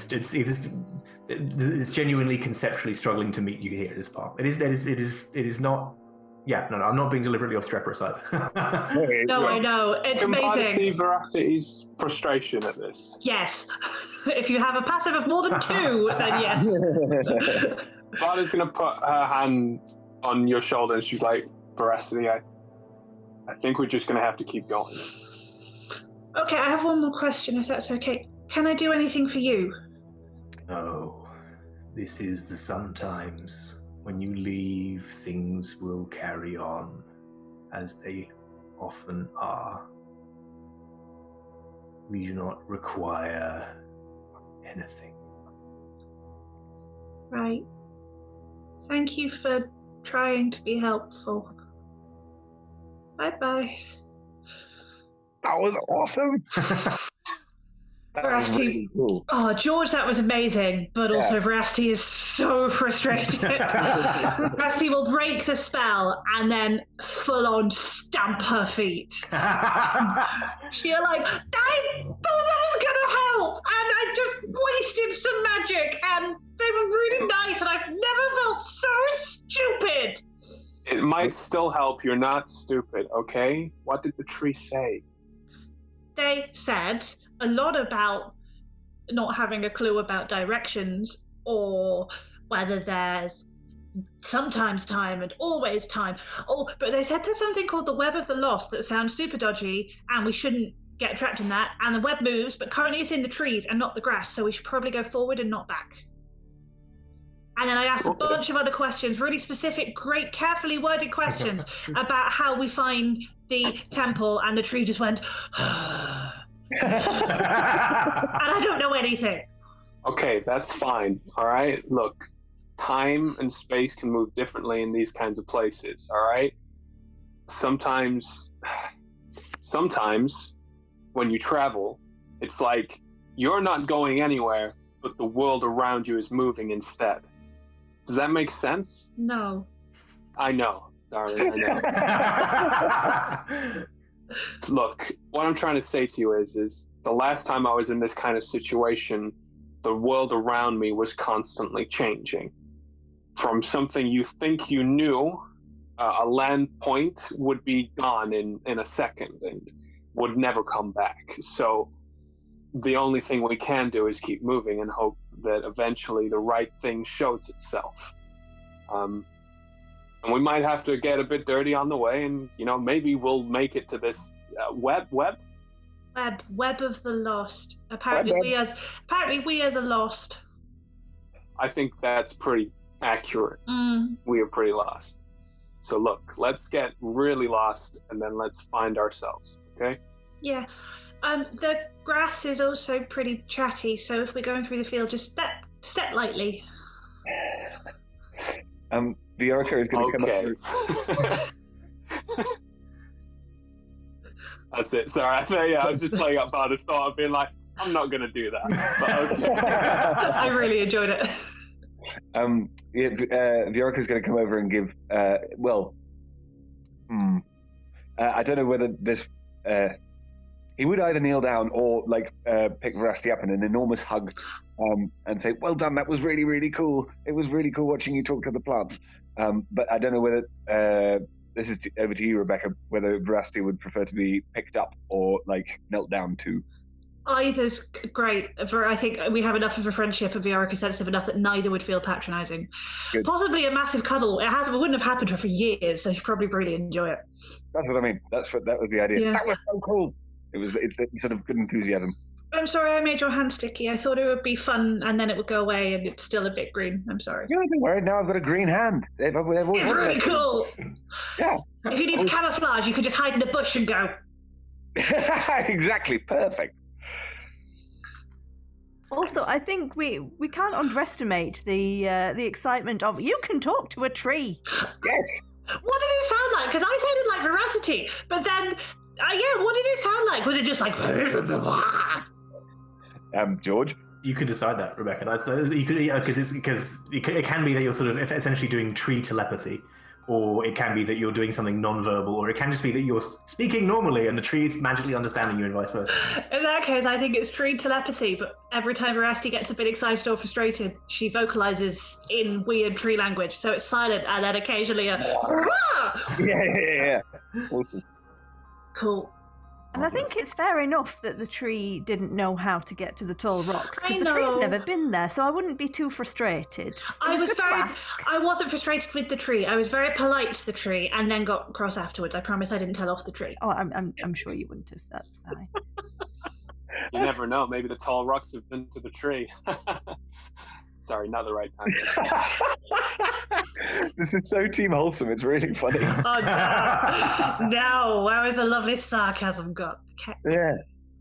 Now let's all have a biscuit while we walk through the grass. Oh yes, this is a good time for a biscuit, though. No, let's keep moving. I'm We're really all sorry. gonna die. Fine, good. So what is the plan? Tell me the group plan from here. Through the grass in the same direction we were going in. Yeah, I think same Yes, direction. sir. As long as we know that we are going in the same direction, we can try and figure out how the thing's moving. But if we go in a different direction, then we don't. Yeah, if we keep going in the same direction, I think that's good. Cool. So you're I feel still like heading. Varda's gonna have like a faux sense of direction. Like she's like, we're going this way, but she knows fully well that she's pointing in a random direction and just walking. With Veracity's 27, could she just gently nudge you over Yeah. 5 degrees? Where to though? Where are you As trying to in- get to? Well, I guess it's up to George. Can Veracity remember the Yeah, you exact can direction? remember the we're going exact. in? Yeah, with that survival, you can definitely remember the exact trajectory you had before. So if we you wish just to, Oh, right. keep that line, does that work? Yeah. I think until we find another. Sorry, as Viorica would say, until we find another option, I think that's exactly what we should do. I don't know if Valka is the best person to check this, but I would like to check that the pocket watch that I've been given has been going chronologically forwards in a regular fashion. That is such a good move. yeah, I didn't describe the interior of these things before, but they are countdown watches, so backwards, I guess. But yeah, but like it's essentially you have this many days left, perhaps kind of watches. So I guess it will show number of days completed or time completed while here draining downwards, and it has, as far as you can tell, make an straight intelligence check. That's why Valka is not the person to check. Oh. Yeah, Nobody The really wisest minds one that. of us all. Wise, yes. Intelligent, no. Right. Seeing Valka look at her watch, though. I think 355 will take out their own. That was a nat 20 on the dice for a 19. For 19. Yeah. You're pretty sure it has been moving. Like this corresponds roughly. You think you've been traveling for about 4 hours. There's no sun to pitch yourself against. The daylight hasn't changed either, which is similarly dislocating in that regard. But you think it roughly corresponds with it in this. The watch shows like what's that? A sixth of a day done. Okay. Cool. So to recap, you're heading the same trajectory. You're keeping the same marching order, I assume, unless you have any particular reason to change it up. Nope. Yep. How long did all of the talking with talking to the plants take? Was it a spell slot, Rebecca? One spell slot, yeah. Fine. So there's no casting time. So it's been in the order of like 5 or 10 minutes. Probably take 10 minutes, but the whole stoppage time. I'm trying to work out if my flying is still happening at all. You could have done stuff with it during that time if you want, but if you're carrying on, it's probably about done. Just running out. No, that's okay. Cool.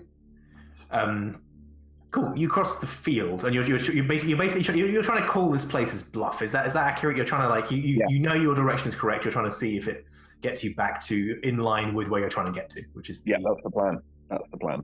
Okay.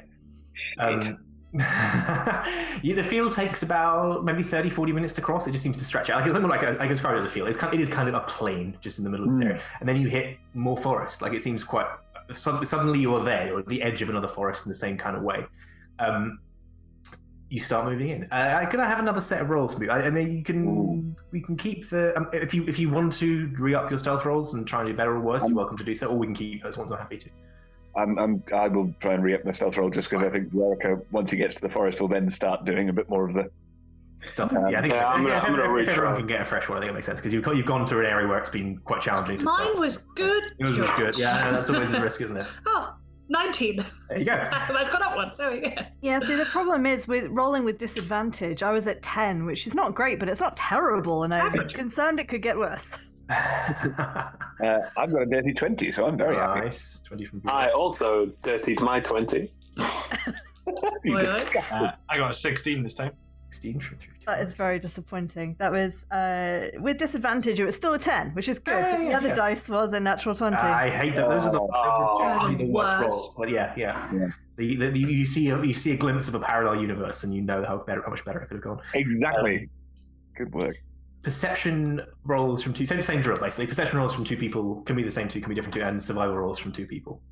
I can't percept, so somebody else do it. I can't survive. I can do both. Is surviving? Should I survive? Is that useful? That sounds I will survive. You are a strong survivor. I'll percept with 355, I guess. Oh, I just rolled. Oh, if you've already percepted, yeah, good. Yeah. I'll survive. No, you can percept if you want to, though, Niall. Your friends behind. What did you roll? I rolled a 15. Nice. 15. My spy was so close to being in that one, but it was then tipped over, and so now it is 26. 26, all right. Are you rolling survival as well? I know for a fact I'm not going to be at 26. I got an 18 again. Consistent, but not as flashy. Veracity is very flashy. Again, you're confident of the line you've got, and a few times here when you're moving back under the cover of the, I keep calling it a forest or woods, but you can insert like jungle here as well because it has that kind of feel of everything is overgrown. It's not like a sort of a nice sort of gentle woodland. It has a sense of liveliness to it. It's very dense in terms of the different types of vegetation.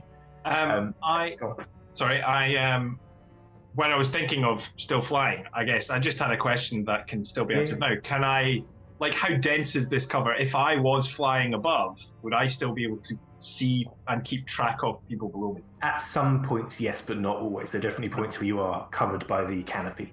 Okay. So there definitely are points where, but you're not confident that you could do so consistently over time. Yeah. Which is therefore a risk. I have a question that Valka would ask Torsten whilst we're walking through the forest, but if it makes sense for you to finish your description first, then please go ahead. No, you go ahead. Go ahead. I think as they're kind of going through the next part of the forest, Valka would say, Torsten, if we've not spotted any kind of sun here, is it fair to assume that the light stays the same? It seems reasonable as a possibility, yes. Or maybe it's on some other system altogether. Not all planes work like the material. Elturel is known to be a ball, a planet, which has a sort of celestial system around. Not all planes are like that. They're sometimes sort of literal flat planes, and they have different sort of more inscrutable day-night cycles, if indeed at all. I suppose my concern is we're in a strange forest. At the moment seems to be okay, but traditionally forests become more dangerous at night, and I don't know whether this place is going to have a night. That could be good or bad, I suppose. No night, no time of danger, assuming that it does work like on the material plane. Yes. Do you have any advice? In what sense? You identified, I think, a possible problem, but I mean, is there anything we can do about it other than not being caught in the forest at night, or just sort of seeing if there is a night? I suppose just keeping aware, and I mean, you know how this all works a bit better than I do, my love. I think, I suppose my gist was just, should we be more wary that things may get worse? Not that they are particularly bad so far. Yeah, I can always get worse, as I never say. And I'm quite an optimistic person, as you know, but it can always get worse. So we still don't know what we're dealing with. So again, that is very much why you're all here to help hedge against these see what I did there? Yes, no, against those possibilities. George, I'm assuming that when we stepped out of the field into the forest, we didn't magically get to see the tower in front of us again, did we? Not yet. So that's what we were just coming to. At various points throughout, when you kind of go under a canopy, there's a breakthrough above again after a while. You do catch sight of it again at various points. It does seem to be broadly ahead of you. A couple of times it is in different places, so you're not sure, but there is still a line there. Barda is a genius. Yeah. 355. I've literally been through this before. You are probably the first to notice it, though I think the group will gradually notice it. You spot quite a line of quite livid red stretched between two trees. Like it's a kind of like satiny, like a saturated, not very natural red. It's this sort of line between two trees. And as you walk a little bit on, you see a little bit more of this, and more you start to notice these web structures made of this red substance stringing between the trees. Some of them laying across the ground in front of you. You've not touched any of them yet, you've not been caught in any of them yet, but there's definitely this sense that the more you become aware of them, the more you start spotting them just around you between trees up in the canopy. There's definitely a sense of like, yes, this is a thing that is here. And when Viorica sort of notices this and starts to get a sense of it, he's going to call out against the breaking the stealth, presumably, but don't touch the red stuff. Good life advice. Barda from the front just looks you dead in the eye, just like shaking her head. To absolutely confirm, to completely confirm, George, I'm not getting the wrong end of the stick. This looks like a foresty web, not a labyrinth trail left by Darvax. No, it's not like string strung between trees. But you've seen at first you see a few strands that are not in the full web formation. Then you start seeing what look more like classic spiders' webs. Some of them very large, stretched over different parts of the forest in this way. Fun. Yeah. It's definitely the sense of the further you've moved. I'm assuming you've stopped when you've noticed this, but the further ahead of you look, the more there is a density of it up ahead. Maybe. What do you do? Is there any way?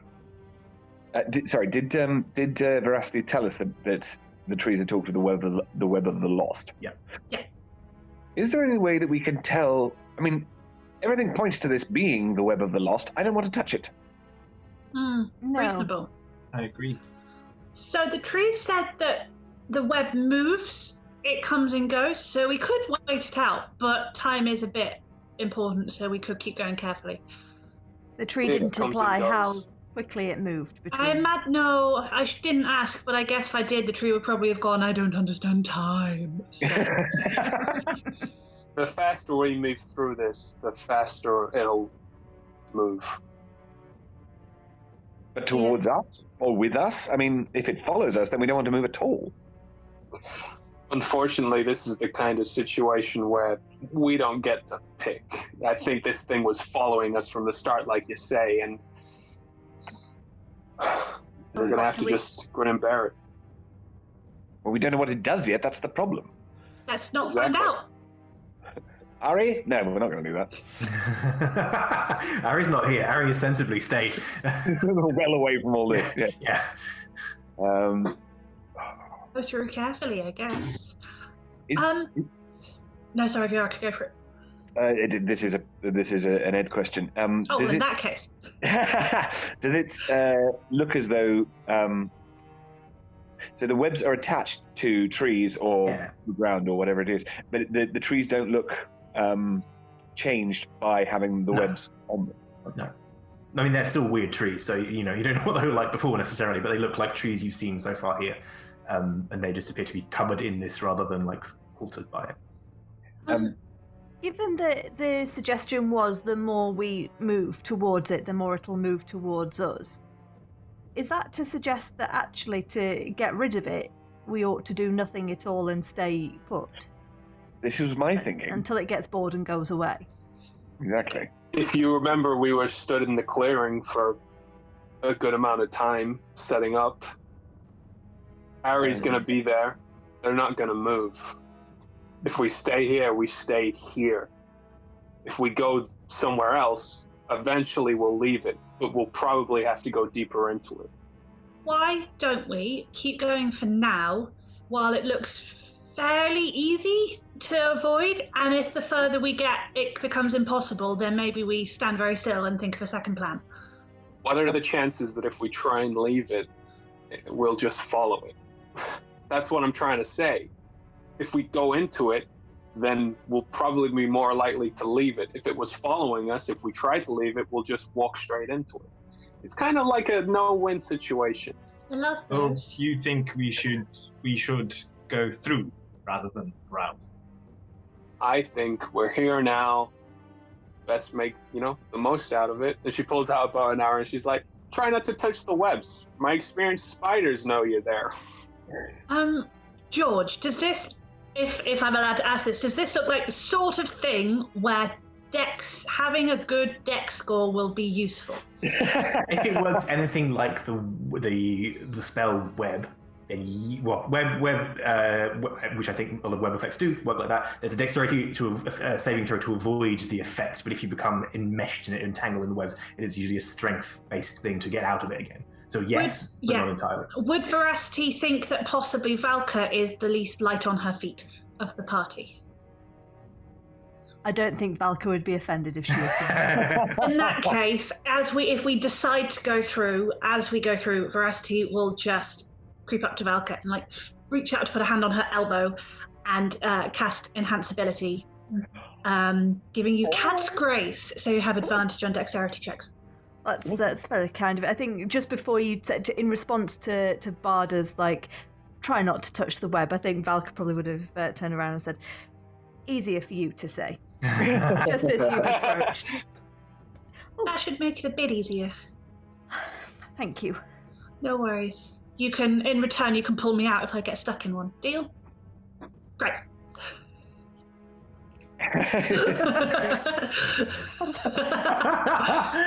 So like a two-handed, Veracity has the vine goo on her. No, she doesn't. Oh yeah. Now you're stuck together forever. Is there a fallen branch or? There will be, yeah. Because no. Exactly, they're all just uniform. I think Viorica is going to pick one up and turn around to people and go, I want to throw this at the web. It might attract a monster on the other end of it. I think we can deal with a monster and I want to see what happens. I don't! Okay. Nice idea in theory, Viorica, if there was only one web. However... I trust, Viorica, that your curiosity will be satisfied at some point when one of us walks into it. Okay. Well, I just don't want to... All right. Yes, fine. I see, but it's a good idea. I just really don't want to see what happens. But I can be overruled. I might just be being a wimp. No, it seems that everybody... I wish to follow the advice of the party, and the advice of the party seems let's leave it. So let's leave it. In all fairness, we're probably going to get to kill something here anyway, so I won't worry about it. You're looking far too gleeful about that. Am I? Sorry. I don't know I'm doing it. I'm trying. Sure. I don't enjoy this as much as I'm, yeah. Say it again without giggling. I was going to say, tell your face if that's the case. I am extremely worried that the party survival will it'll be in danger. Should we just move on? Sparta, I think it is very important to enjoy one's work. Thank you. I don't though. Perhaps you should get a different line of employment then. Yeah, like lying. No. Keep the day job. Yeah. This is my day job. 3:55. I'm glad you're here. You seem the only sane one. Thank you for being here. You're welcome. I said seem.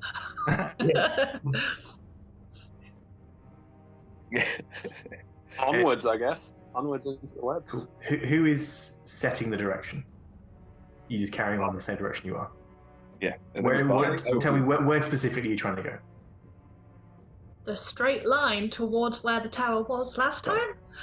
Unless the straight line leads us directly through the web. Sure, yeah, as in like a straight trajectory rather than yeah. Haha, you said, therefore! Yeah, no. There's a tree. You just keep bouncing off the same tree over and over again, like a Roomba. Great image. You start inching your way forward. You move a little bit more carefully now because you're dealing with webs and they do seem to get more dense the further you get in.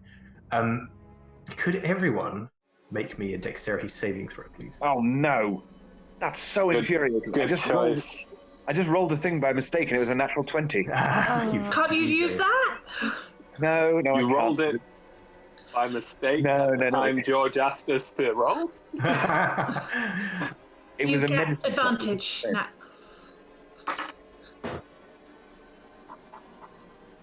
I got 14. 14. Ooh, Valka. Ooh.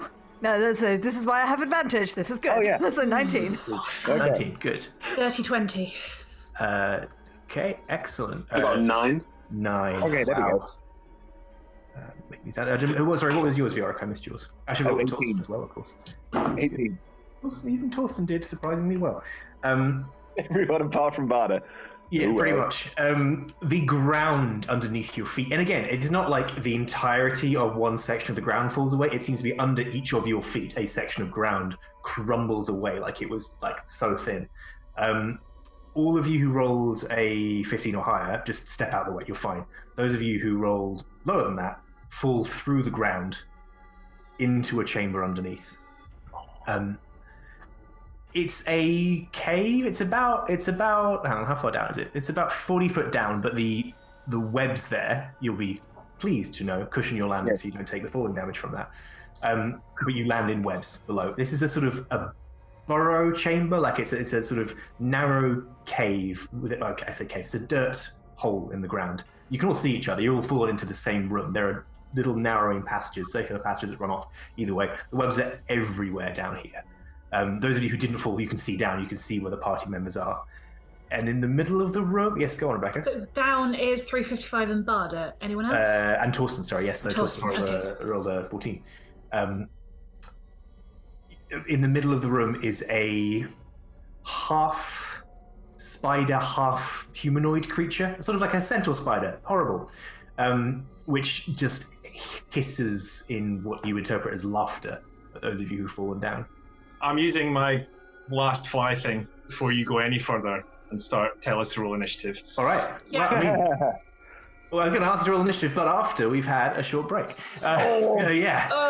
So with the literal pitfall here undergone, we will be back in 5 or 10 minutes, I expect. We'll see you here in a minute and see what happens. See if people get out of this one all right. Oh, my God. See you in a sec.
Hello and welcome back to part 2 of episode 7 of Seekers of Elturel. Buried before the break, the party found themselves in something potentially called the Web of the Lost, and some of them fell through a hole in the ground into a room full of webs and a spider centaur creature. Spider centaur? Yeah, I mean, it's half spider, half... It has a humanoid torso, so I guess it's the sort of same configuration as a centaur, but with a spider body, which is... Oh, no! Oh, that's worse. Okay. Yeah, it's much worse, yeah. So we're going to see how that goes. But so they have indicated, but Barda has indicated that she's willing to talk, which is fair. We are going to, well, in a second we're going to jump in and roll initiative because the order in which things happen does matter. First, so before, yes, go on now. I do have a question about the nature of this spider centaur creature, humanoid centaur creature. Is that the humanoid part doesn't have horns and red and black tattoos all over its head and humany body, does it? Because I do not fancy our chances against that particular version of a humanoid spider creature. And yeah, I'm just looking at your expression and I'm trying to figure out whether you've watched Clone Wars or not. The reference. Okay. I'm delighted. I'm with you. No, I'm with you. I'm too nerdy for this. I will go away. No, this is good. This was not disapproval. This. What I thought you were ramping up to was how would it wear jeans? I mean, how would it? How would it wear jeans? It's a good question, but also, everywhere. Is it Darth Maul? No, okay. Well, yeah, good. I mean, I can just let me just quickly change my notes here. I mean, his webs are red. Yeah, it's true. Actually, I would love. That'd be the coolest thing. No. It's not good. We do not like. No, it's a spider centaur. It's half Spider man, centaur. half horse, half spider. Yeah. Cool. I was going to ask one thing. So those of you who fell, I just say you didn't take falling damage, but I'm happy. I'm going to offer you a choice each. You can either have fallen into the webs and thus be a little bit stuck and need to break yourselves free, or you can have fallen not into the webs and therefore take falling damage. It is up to you. It's a. I mean, that's a. And I'm not saying it's a good choice. I'm not saying it's a good choice. For the record, I think that's 4d6 falling damage. It will be, which could be not very much, but yeah. You each I'll get to make take a falling choice. damage. Okay, I'll roll it for you. Hold on, let me grab a dice roller on Beyond. Could be a maximum of, like, a lot. 20, 24. Seems middle of the road. Half my hit points almost? 17. That actually seems quite Not too bad. Quite spicy. Yeah, it's above average, definitely. No roll. Could have been 4. Torsten is gonna fall into the webs because he has far fewer hit points than you do, and therefore doesn't take the risk. Barda, you also fell. You down or smash full damage? I think it's fine. Let's land in the webs and Cool. Yeah. You are bewebbed. Oh, cool. And with that, we are going to roll an initiative. Okay. I'm going to press this button. Oh. Threw it off the desk again. Could be worse. That's all right though. Let everyone consolidate their numbers. As any lucky soul rolls a 20 or higher. Moving up in the world. You take your normal initiative and you times it by 10. What did you get? Sorry, what did you get total? 20 total, but not Cool, 20 great. on the dice. Sweet. Nice. Where are you there? Ting, ting, ting, ting, ting. Perfect.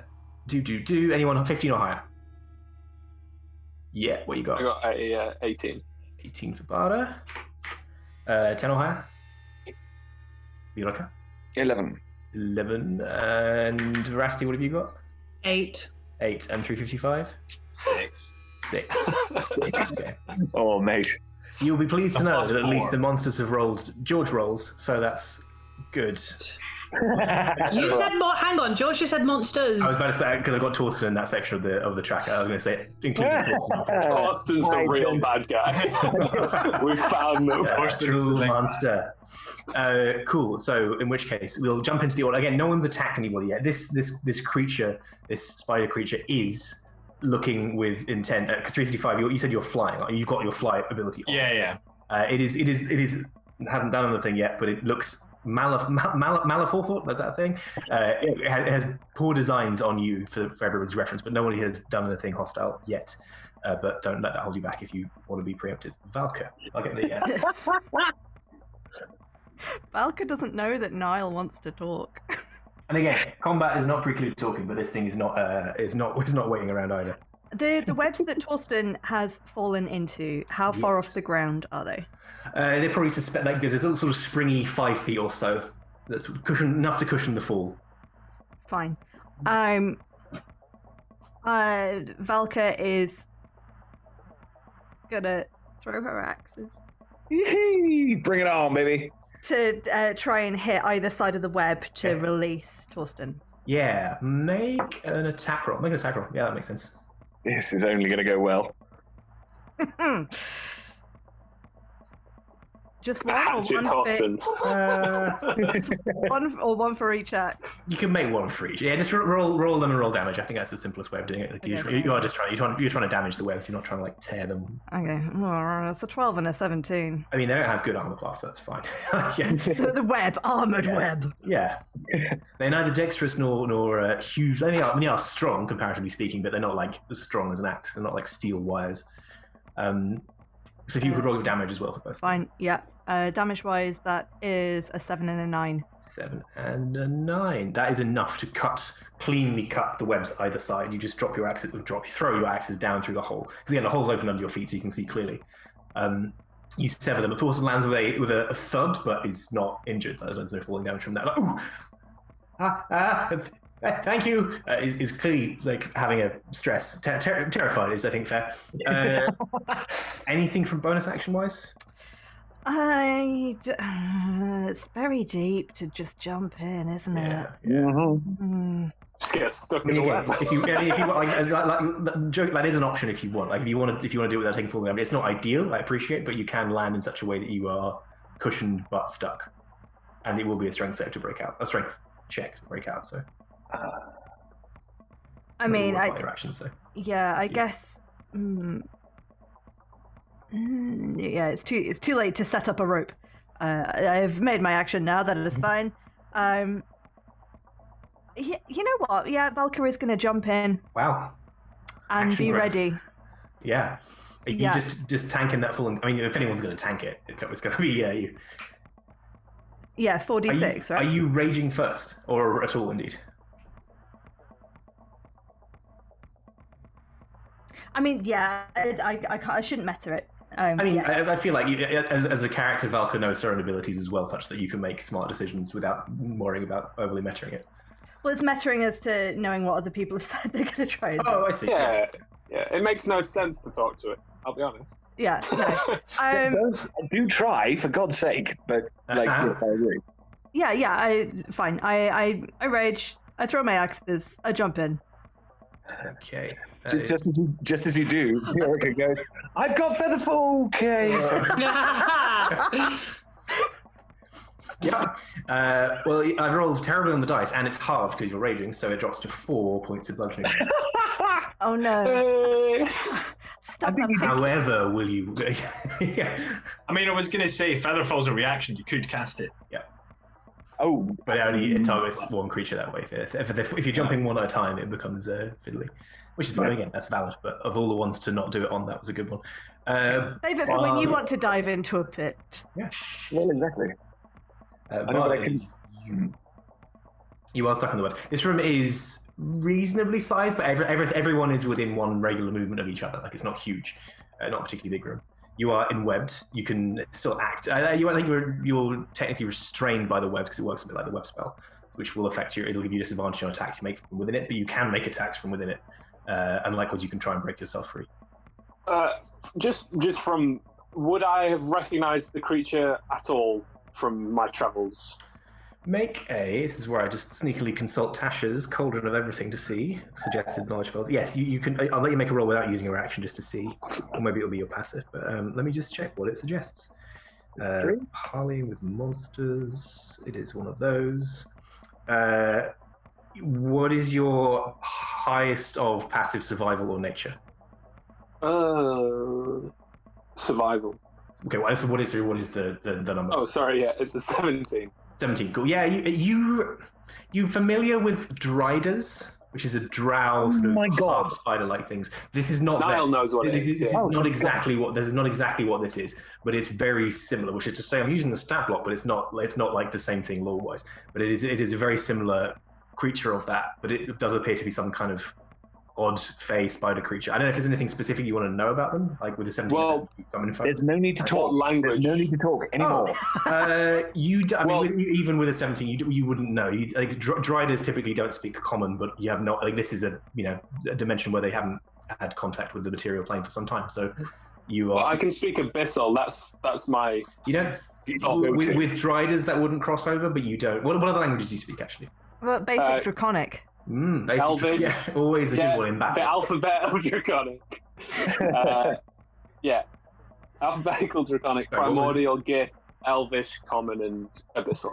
Okay. Yeah. I mean, given that Driders on the material plane are Drow based, they're part of the sort of Drow lore set. Elvish would be a good bet with them. You have no idea if that will carry over here. I'm gonna try and break out of the web, and whilst Bard is like, I've got that sickle, haven't I? You got the sickle. You got a sickle. Yeah. Can I use that to like? Had help you tried to identify this earlier? I can't remember if you had. I had spent the long rest doing it. Fine. I just didn't tell you what it was. Let me tell you what it does.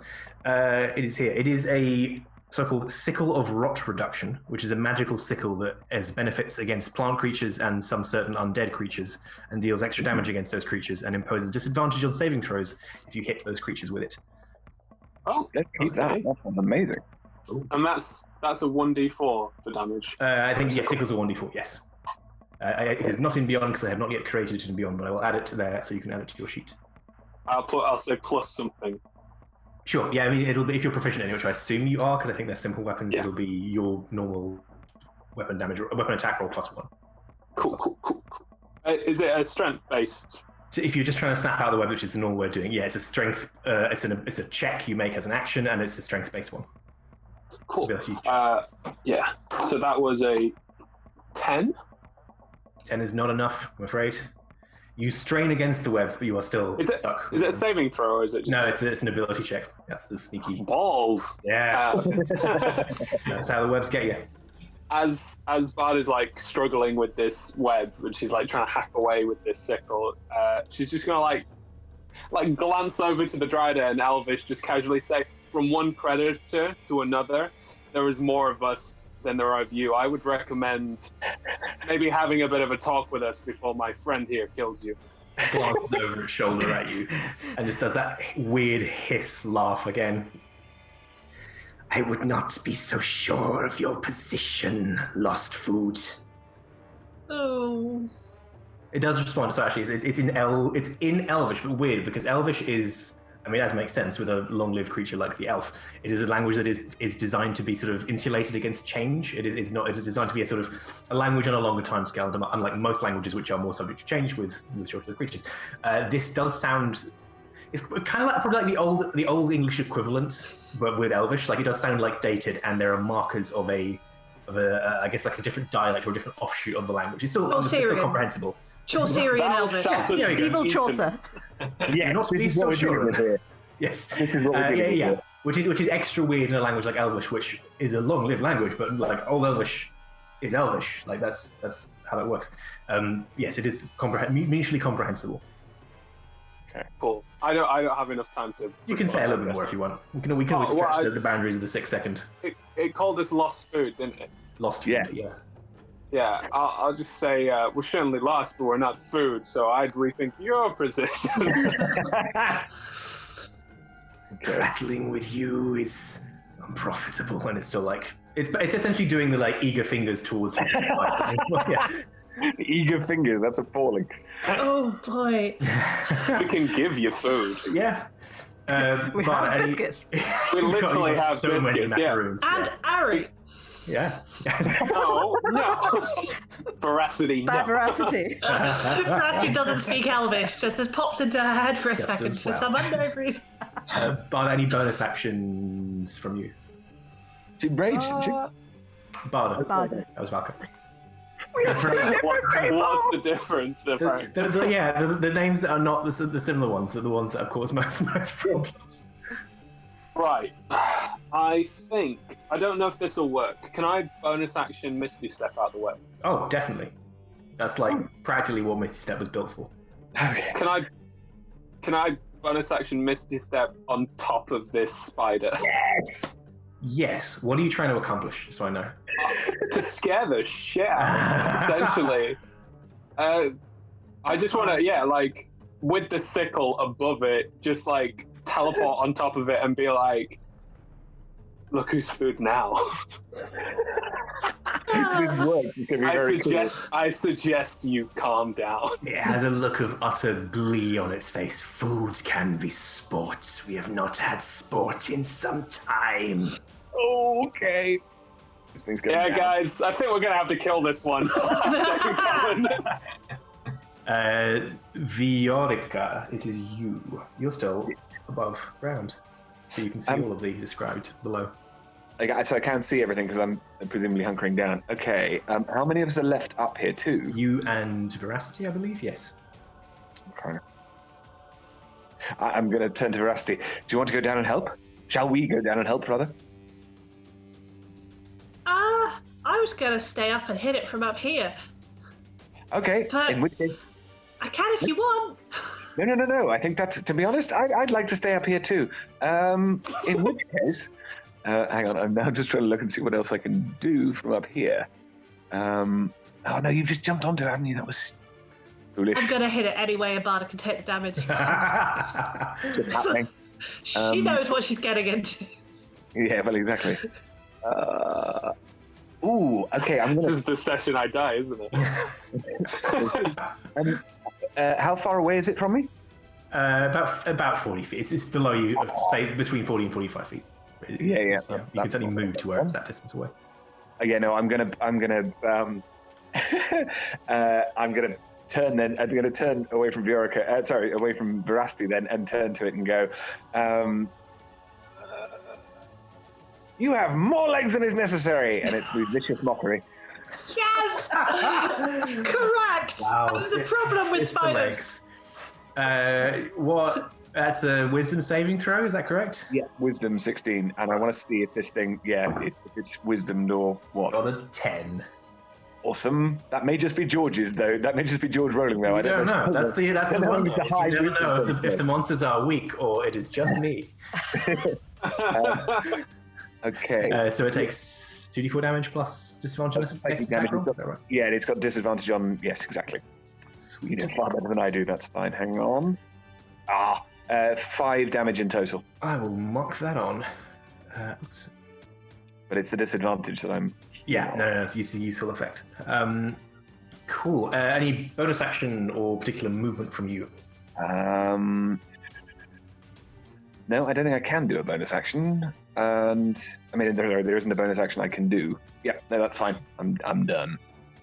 I'll say this, you can inspire people if you wish. I will stop reminding you. I don't know whether it's if it's your choice. That's fine. I'm just making sure that you know that. That's fine. No. I just don't want. Good. Yeah.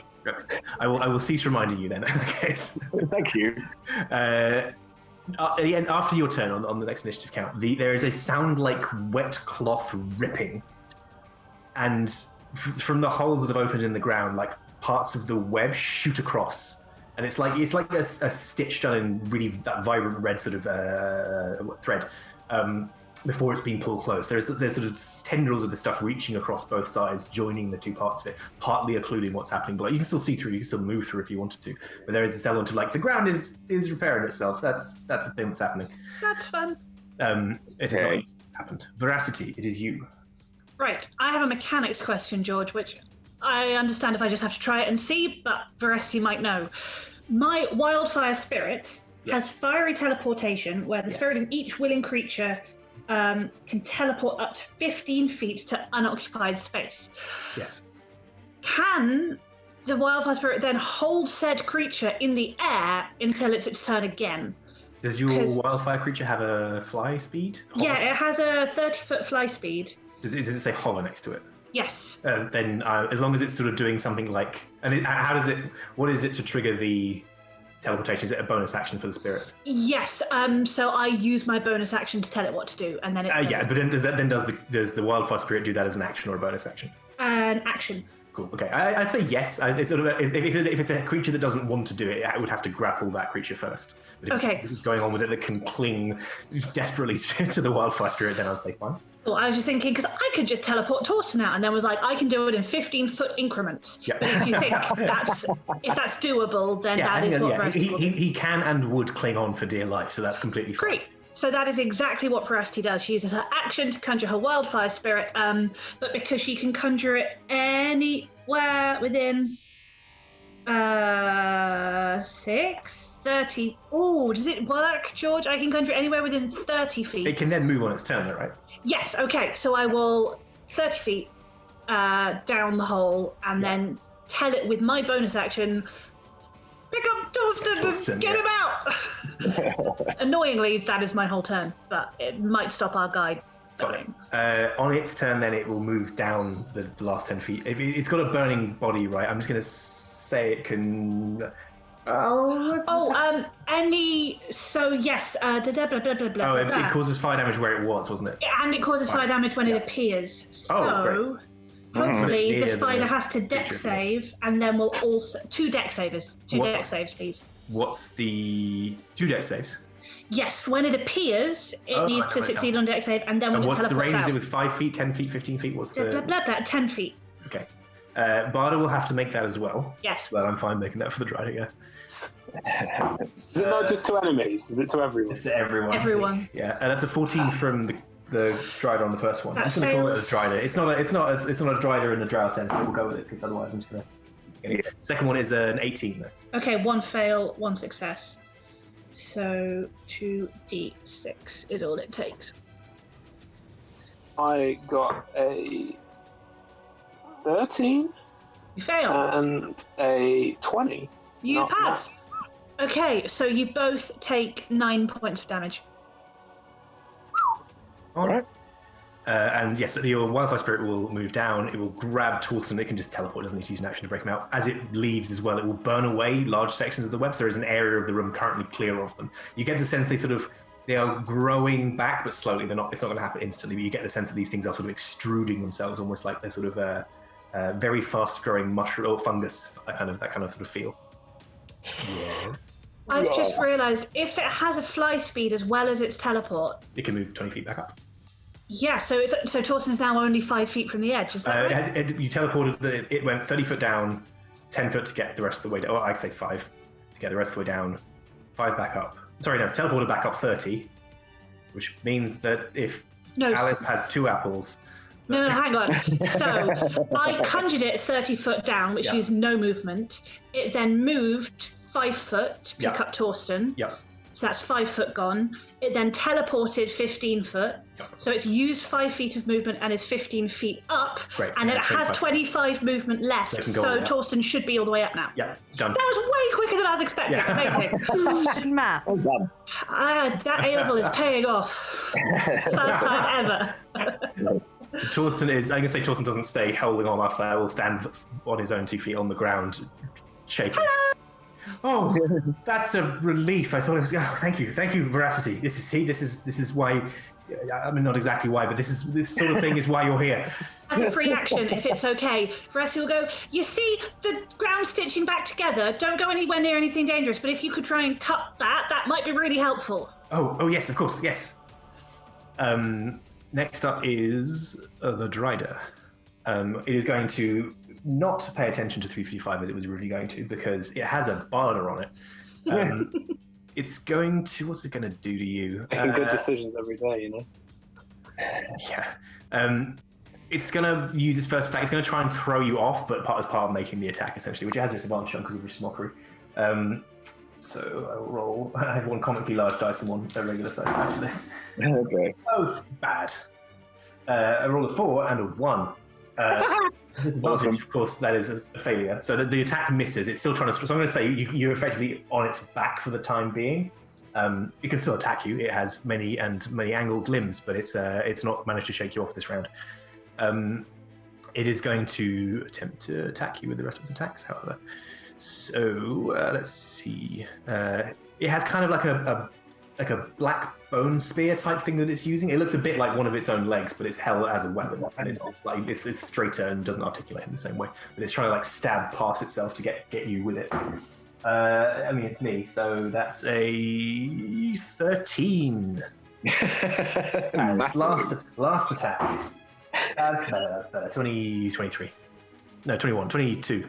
Can I just interrupt this to say that any other creature, a weapon that looks like its own leg, would be hysterical. Yes, but here it's terrifying. Yeah, it's terrifying. Thank you. Sorry. I'm gonna try. I do quite like the idea. It was a 7-legged spider. So you've got to put it to good use, haven't you? Just put a splint on it, and then go. Okay, so that was one hit, which is that's a percentile dice. That's why it says 40. 40 points of damage. That is a whole 5 points of slashing damage. Oh no. Yeah, shocker of a turn, but who's surprised really? Spirit shield for you this time. Yeah. Next up is 355. Okay. Just more because I don't want to just do the same thing I've done in lots of past battles. I'm going to summon lesser demons. Okay. When did this happen? Actually, Cool. Yeah. So I'm not sure if that's better. right, I need to roll a d6. 2. So where's it going? So George. Yes. So the DM chooses the demons. I get 2 demons. Forms, do I? Or is it Of specific? challenge rating 1 or lower. Oh, let's go to the books. Let's go to the books. Oh my god, please do this more often. That's crazy. Give me the numbers again. It's how many demons of what challenge rating? 2 demons of challenge rating 1 or lower. All right, D&D Beyond, filter by Fiend, challenge rating, max 1, filter. And I know I've asked you that twice now, but how many? 2. Okay. Are you okay? Just describe the spell, what it looks like, and if you're So putting. This what happens is I've got my packed weapon finger gun on the one hand. The other arm turns into more of like a tube, and it's like the sound of it is like that sort of grenade launcher in a computer game, that kind of boom, boom. It's like an air pressure cannon thing, and it shoots out like a ball of like smoky black energy that 2 of them that land on the ground either side. You get a demon. You get a demon. Finger gun and a t-shirt cannon. Amazing. Yeah, t-shirt cannon. brilliant. And so the ball like hits the ground and opens into a little portal that a demon crawls out of. Cool. I'm just picking my. There's a range of horrifying options. We're going to go with more demons, as in MAW. More demons. Ball. So you get. My you one get wish two of is to these- wish for more demons. that's good. The genie has no problems with that. They're kind of like I'm looking at the picture on Beyond. They're quadrupedal and have 3 other limbs, 3 hand graspy things. They look kind of like weird flowers, and their entire sort of body in the middle is a mouth, like all the way around. Fucking hideous. Ooh. Yeah, They're they're amazing. horrifying. I can't see a picture properly. Hang on. Have a Google. Pull it up on Beyond. They are horrendous for viewers. How do you They have spell it? more MAW space DEMON. You look Oh, they're hideous. Sorry. They're Yeah. amazing. That was too fast. Say again. MAW All right. demon. I feel like that sounds like now a law firm or something. It's MAW Demon and Sons. Two of these things appear with it. Yeah. So do they act on your turn, after your turn? Sorry, I need to check the spell.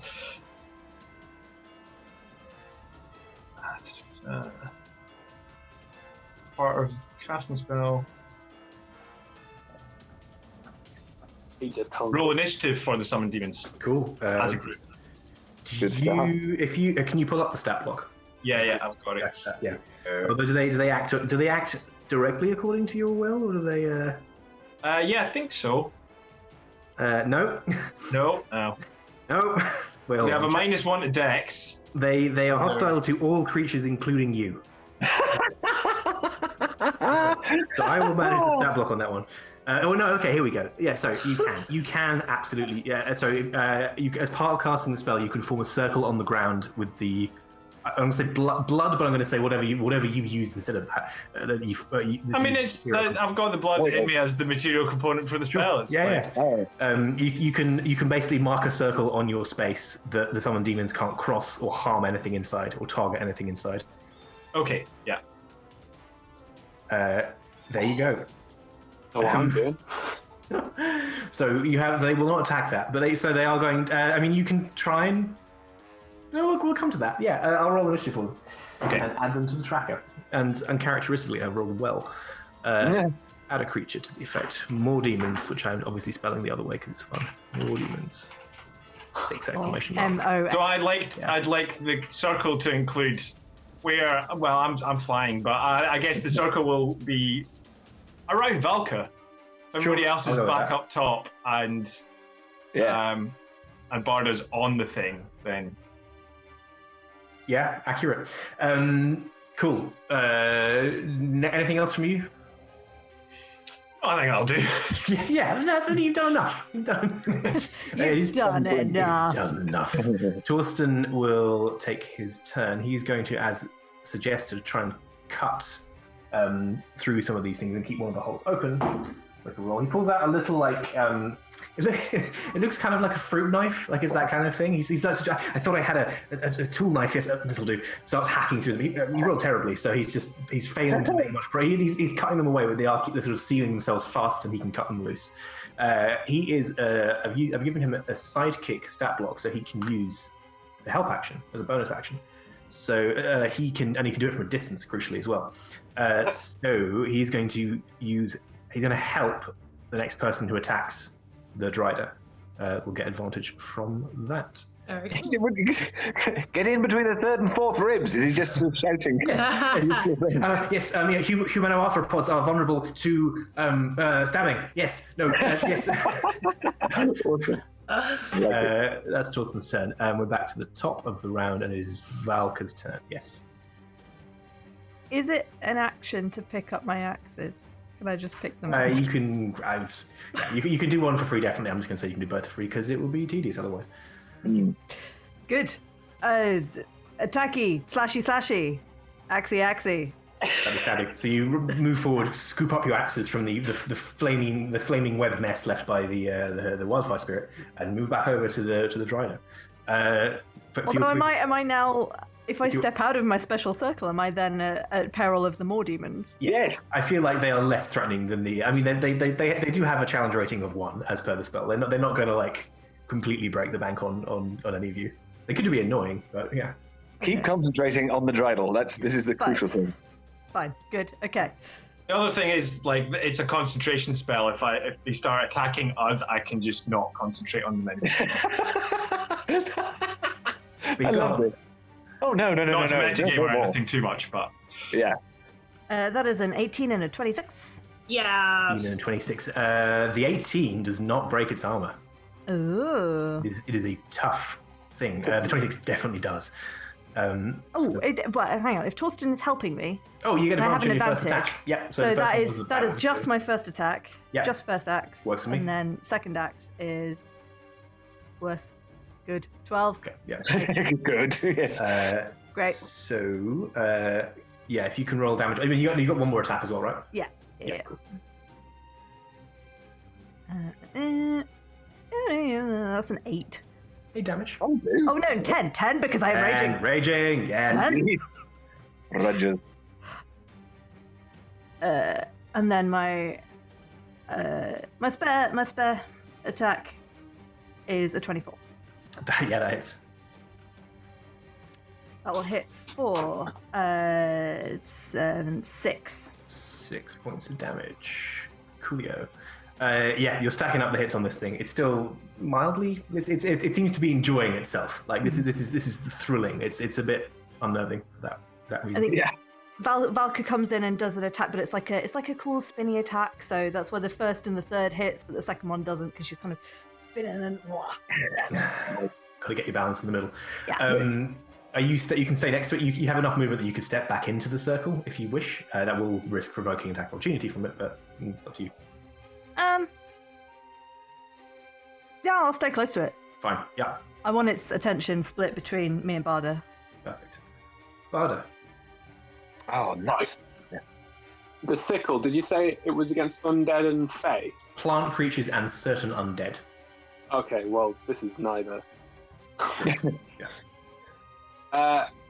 And the ground is pretty much traversable. Yeah, parts of it would effectively be difficult terrain, but if you're staying within the room, you can effectively move anywhere in one movement. Okay. Fashion. All right. I'm gonna bonus action cast Zephyr Strike, and then she's gonna leap off the Drider to get far enough away to be able to use her bow and arrow. Cool. And I'm just gonna start plugging it with arrows. Zephyr Strike means you won't provoke attack opportunity, right? Like that's a given. Yeah. Cool. Do it. So every time it gets close to me, I can just run away and it won't hit me. For flair, roll and acrobatics. I'm not going to penalise you if you roll badly, but to see how much flair you can get on this. How badass this is, yeah. Say 14. That's good enough. How are you doing a pivot, sort of a pirouetting cartwheel off this thing? I think it's like a straight, sort of strength jump. Like she literally bends down and just launches in the Legolas pose with a leg pointed, arrow knocked, ready to shoot. Cool. Yeah. Make your attack rolls. Well, that one won't hit because I rolled a 4 plus 8 will not be enough. But a 19 plus 8, 27, hits. I believe. Yeah. 19 plus 8. Sorted. That is 8 points of damage, please. On it. Your finest damage. Your finest top shelf damage. Cool. Yes. Yeah, I guess for flavor, I can say you find a patch of webs to slow your fall down and land. You can sort of do a momentary wall stick and then sort of flip yourself forward onto the ground. Still bow ready. You done? Anything else? No, I think that's it, isn't it? Yeah, I've used all my possible things to do. I'm just gonna. I don't know. Just chill out. It's too late to change your mind in Elvish, I guess. This is we forget to one of the interesting questions of D&D now, which is what does a Moor demon want? I feel like the answer is fairly good. Where did you summon them? Whereabouts did you summon them? Sort of just on the floor, just either side of. Yeah. I'm going to make a roll, but I'm pretty sure they're attacking the biggest, tastiest looking thing. Yeah. Falcon makes itself look small. Yeah. They foolishly decide that they can probably eat bits of it without being too noticed, rather than it being a softer target. They're like, I could definitely nibble some of that, and no one will miss it. So I'm going to make attack rolls for them. First one is a 1. Good stuff. You made a cardinal mistake of using summoned creatures in a game that some creatures that you don't control. Therefore, I'm making attack rolls for. Oh, that's better. Okay. That is 21. That hits. And they deal, let's see, that's an 8. That's good. And I've rolled maximum damage. There we go. So that is 18 points of one of these things leaps up and latches itself onto one of the creature's legs, and it does hiss and kick out a little bit. It doesn't dislodge it, but this thing is nibbling, it's more than nibbling, gnawing away at the back leg here. What did I say? 16 points of damage. 18 points of damage, which is still not quite bloodied, actually. So Viorica is next. You were still top side. Yes. Now I'm going to try and figure out what I'm going to do. So Valka is still within. You're still in combat with it, right? Okay. Yeah. That should be. How big an effect are you going for? This creature is large, so you can potentially target it to a different side of it if it's not an absolutely all-encompassing effect. No, well, I was thinking about Shatter, which I think. No, it's a 10-foot. Oh, there's definitely enough space down there. You could. Oh, really? Because the creature is big. If it were the same size as Valka. Oh, but no. I might have more bones to pick, but you can definitely throw it down there. Yeah, so the sword cane comes out and is I know it doesn't get separated, it's just held up to the mouth and gets the hang on, can I do this? Sorry. There's a noise like that. I was not expecting that. There's a sort of noise like that, but through and sort of magnified by the sword cane, and it hits a point at the other side of the thing. The Drider, and I'm just looking up. I believe it's a Constitution saving throw. Constitution. That is 15. Oh, it's 16. Oh, there you go. So it's full damage. Winning. Okay, cool. And then what we get is, that's quite good. 16 damage. 16 points of thunder damage, I believe. I think it's thunder. Yes. Yeah, makes sense. It actually doesn't matter, so don't check. I mean, check if you want. This takes the creature past bloodied. It actually starts to show hurt properly for the first time. It screeches. It's not got vocal cords made for like high screeching noises, so it is a really horrible, rattly, raspy sound. It's ceased to be enjoying the thrill of not even the chase, the fight, the thrill of the fight, and more just being about angry and lashing out. And its movements become more frenetic. It's almost like I warned it or something. Yeah, pretty much. Next initiative. Oh, well, anything else, Fiora? And now I am going to do some inspiration. Just going to give it a second. And yes, Valka, you have... so he follows up that awful noise with, and the best of luck to you! And that's... Thanks, love! Perfect. Yeah, that's a D8 for you. Marvellous. And just to double check, because my brain forgets these things, I can apply that to my damage or my attack roll, or one ability check, attack roll, or saving throw. Smashing. This can be added after seeing the roll as well. Marvellous. Yep. On the next initiative count, these threads that have been weaving across the holes drag those two sides back together, so the ground heals up. Oh. I mean, it feels like a thin layer, so unless it's actually somehow even more magical than you can perceive, you might be able to punch your way back through if that's what you want. But for those above, the ground pulls shut. For those down below, from the tunnels running off this room, you hear a responding shriek to the Drider's shriek and skittering. Large skittering. I think skittering implies a smallness, like a magnified skittering of needle-like legs moving across webs. Okay, this is a problem. This is a real problem. Veracity, it's you. I have so much damage to do, and instead I just have to punch the earth apart. Oh man! I need a lot of damage to do that. It's George, do I have to physically punch it, or I was going to cast Scorching Ray? Can I use my first Scorching Ray to burn a hole in it? Yeah, I meant punch in a sort of metaphorical sense. You're welcome to try whatever you like. Tiny gnome fist, it might not go too far. Cool. I will cast then Scorching Ray at 3rd level, so I get 4 slots, 4 rays, and I'll use the first one to try and burn a hole in the ground. Sure. Make attack roll, but let's see what it is. What do I should know what I add to this. 12 plus 8 is 20. Lots. Yeah, that's literally like hitting even more so like hitting a barn door. You blast the ground successfully. Roll damage for it. 2d6, and I get to roll a d8 on every. Is it every damage die, or is it just once per spell? Because I have my Wildfire Spirit conjured. It's probably once per spell, but it could be either. I don't know the ability that well. Whenever you cast a spell, yes, 1 for a spell. Do I want to spend it on the ground? No, I don't. I think that's 8 points of damage. That's enough to create you punch a hole. Like this thing crumbles away, like for the same reason that the ground crumbles so readily under you in the first place. There's a certain willingness to do this. Like it's always, if you've done a lot of damage, you get the impression you've been staggering backwards to avoid falling in. But as you punch a hole, probably slightly smaller, but big enough to see through, shoot through all the rest. Great. I'm going to do that, and I'm also I'll do my action first. So I have 3 remaining rays, and each of them rolls to hit, right? Yes, correct. So that is a 16, a 17, and a 20 on the dice. Oh, so yeah. that what is are you adding? I assume this is 24, 25, and 28. They all hit, including. And I get to double the. Does that mean I can double the d8 as well? Yeah. Sure. Yeah, I mean, you rolled them simultaneously. There's no reason why you couldn't apply it to that one. Amazing. Okay, so let's do the non-nats first. So that's 5 points of damage, and then that's 8 points of damage, so 13 total. Oh, that's a happy roll. That's 12, 17, 19. So that is.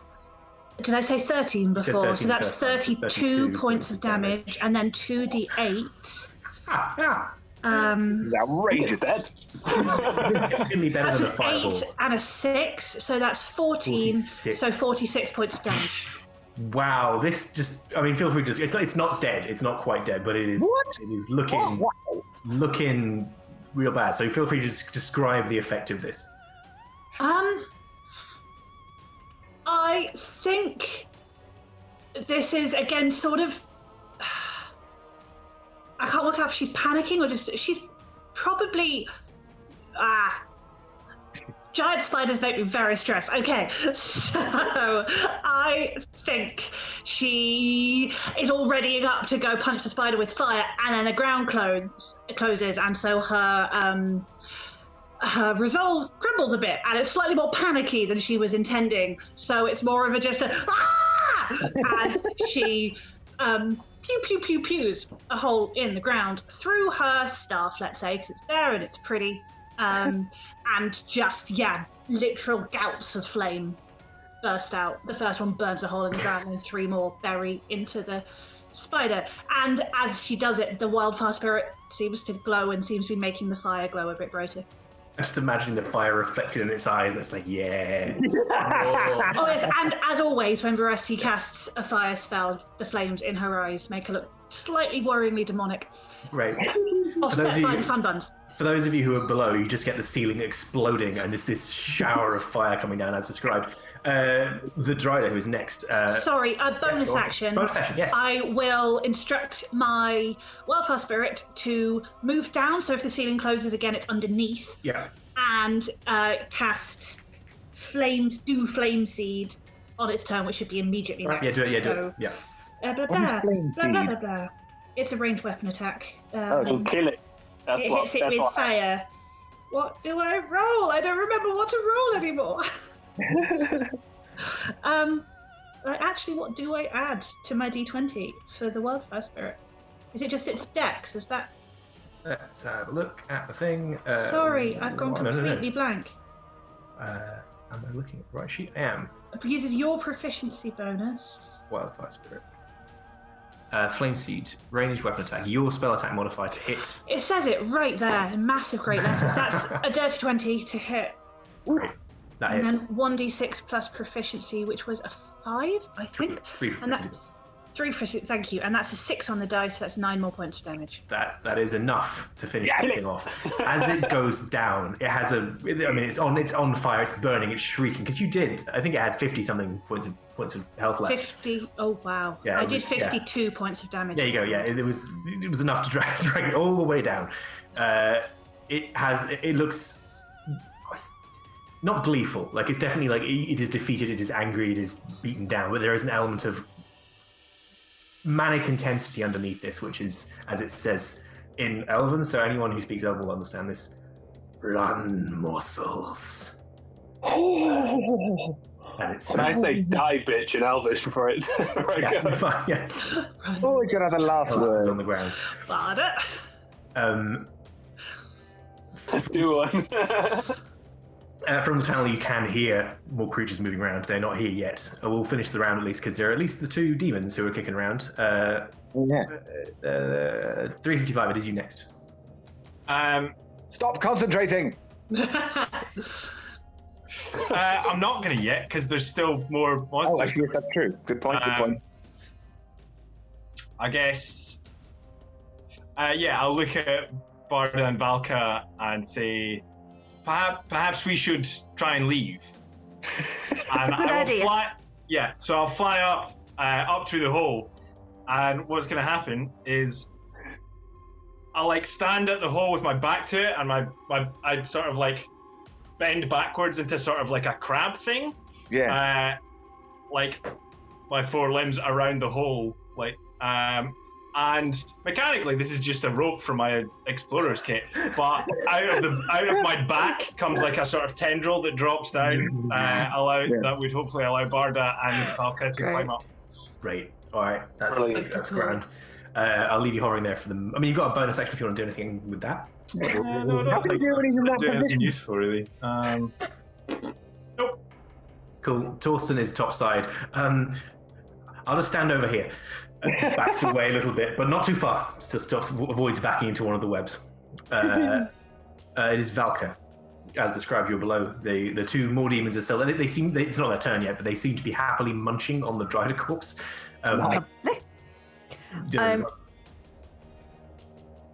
Yeah, I think I should.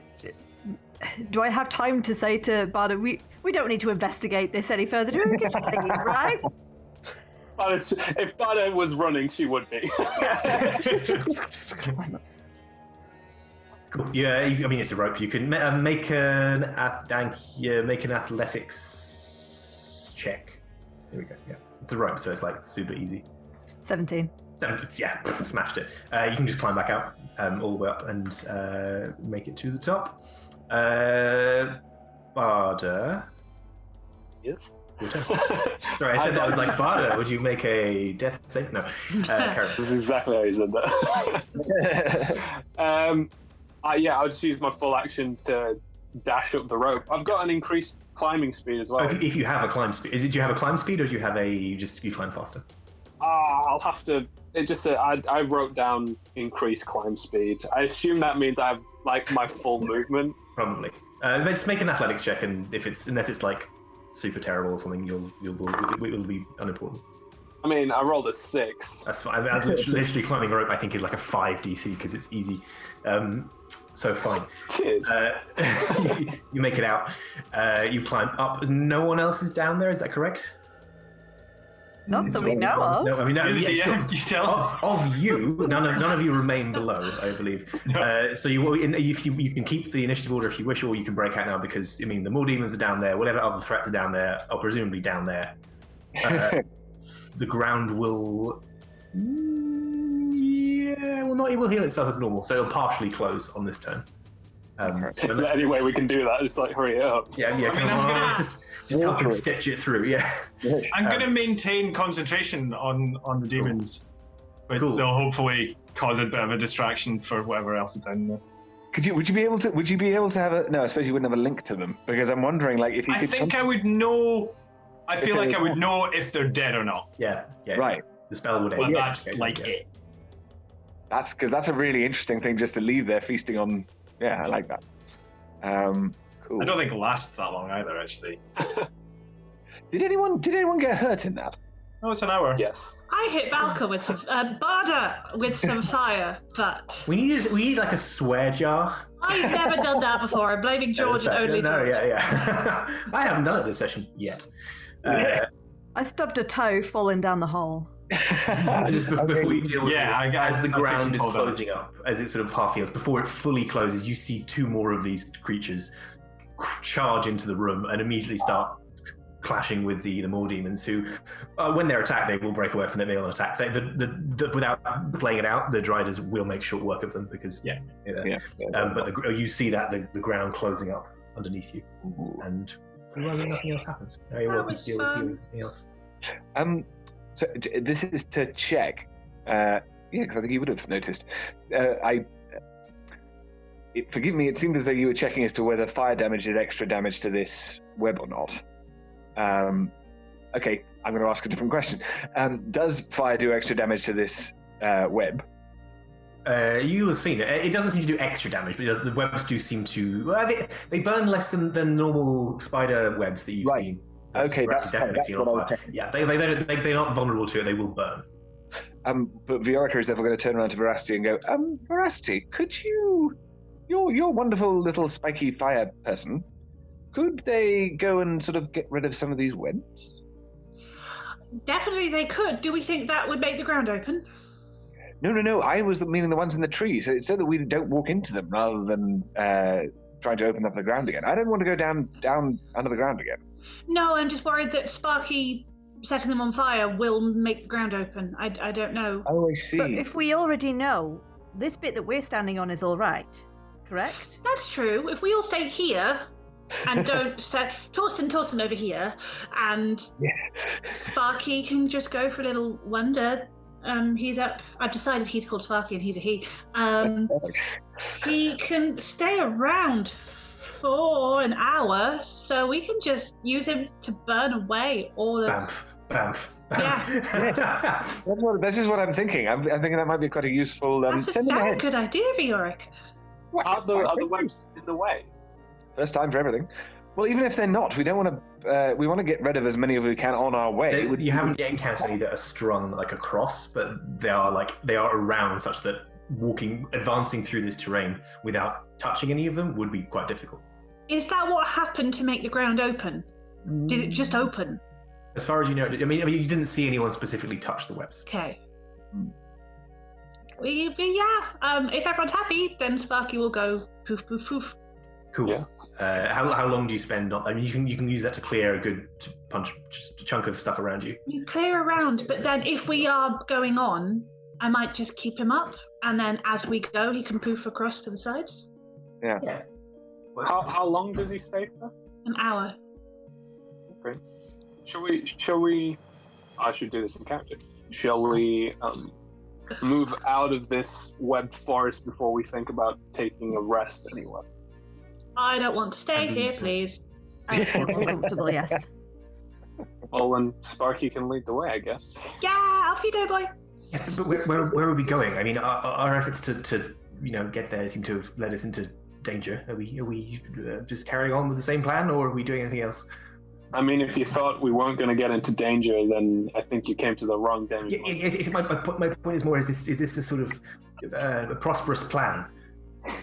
I defer to you ultimately. Let's try something. I want to cast locate object. It's 1,000 feet, which is a lot of feet. So many feet. It's like 500 pairs of feet. Yeah, it's many feet. And I'm just going to say the constant as the object that I want to find. See what happens.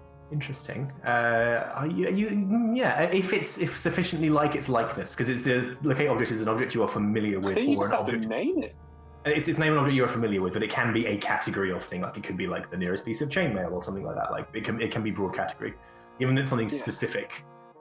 Assuming it is like enough like its likeness, the spell will work. You don't detect anything within 1,000 feet that like the spell appears to be up, which might tell you something, but you don't detect anything. And then the spell will last for how long, 10 minutes, whatever it is. But you don't detect any such object within the radius of the spell. Range of the spell.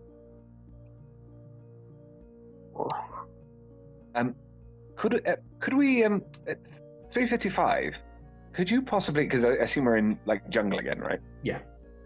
Could you possibly break the tree cover and see if there is see where our destination lies from here? Unfortunately, I would need some rest before I can fly again. My energy is depleted.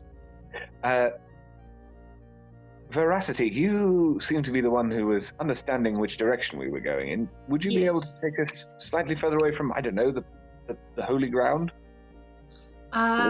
George, can Veracity remember the direction we were going in? Yeah, it was a great survival show. You know where you're going. You stayed on the line. You've got recognizable features. Yeah. And does that lead us directly into the worst bit of the webs, or is it kind of? It's definitely in that direction. There's definitely a concentration of that. Like the webs get the direction you're walking on. The webs seem to get more and more dense the more you go in that way. So we need to go that way. We could just go that way, and Sparky can set fire to all the webs, or I guess we could go that way and then back that way. Very true. Night is darkest before the dawn. Let's get out. Let's go straight. Okay. Let's go. I love that we make plans off the back of cliches. That's nice. I'm full of cliches. It's all I got, really. I'm going to be honest with you. Cool. You press on into the webs. Same order, everything's all as before, I assume. Let's have. Yeah, you had enough combat to break things up. If you're still trying to be stealthy, you can make more stealth rolls. You do not have to. I want to try. I'm going to try to be stealthy. All right. Oh!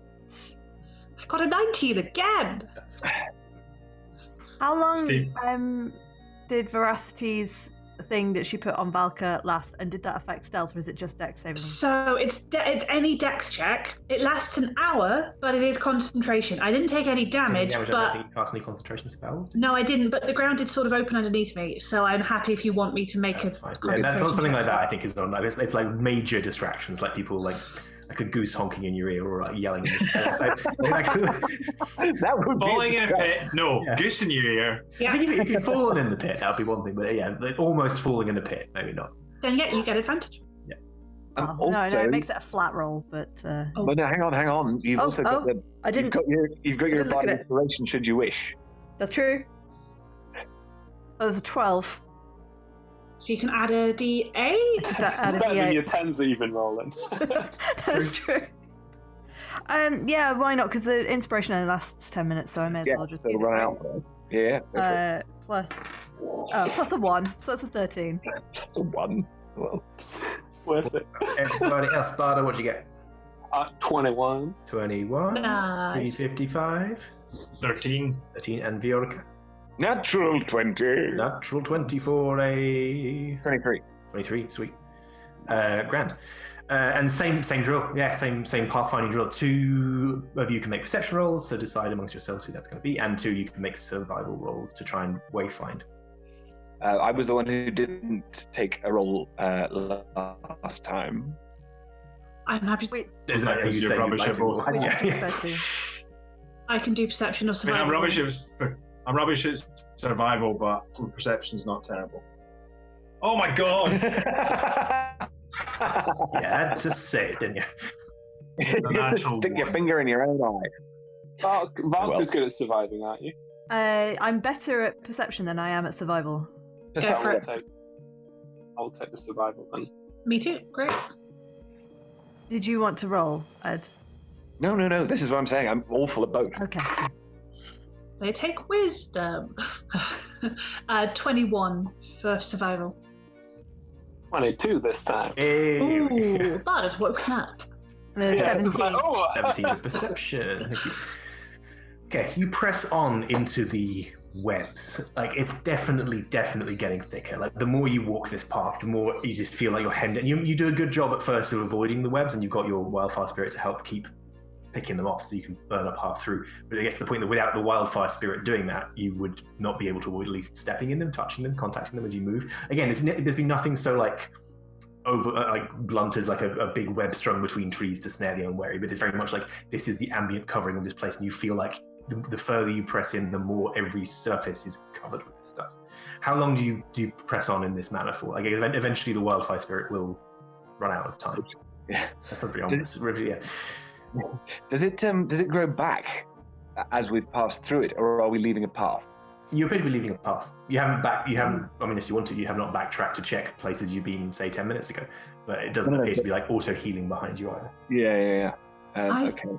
I think when Veracity knows that there's about 5 minutes left of Sparky, she'll turn to Barda and go, Sparky's about to go bye-byes for a bit. Is this a good plan, or do we want to poof off to the side? Perhaps we should use that time to find somewhere to rest. I don't know about anybody else, but I could use a break. I've been forging on for some time. We need a. Sorry, go on. I can create a little hut that might help. It sounds nice. I feel like maybe we should do this somewhere where we won't fall through the ground. Shall we? We could go up into a tree, I suppose. If you can do the hut in the tree, that's It also has a sound. floor, to be fair. So Or should we use the last 5 minutes of Sparky to get off to the side, and then we can always come back in after rest? Where's the side is kind of hard to determine, though. We seem to be in the middle and the worst of it. Do we want to stay in the middle and the worst of it, or do we want to try and find a way around? I think I'd say if we're in the middle, the best place is to keep going. I know it's not what you want to hear. I know it's not what you want to hear, but if you're in the middle of somewhere, if you're going to But go we don't know that we're literally in the geographic middle. We could be at the very outer edge for getting worse. it's webs all the way. I believe there is no way to tell.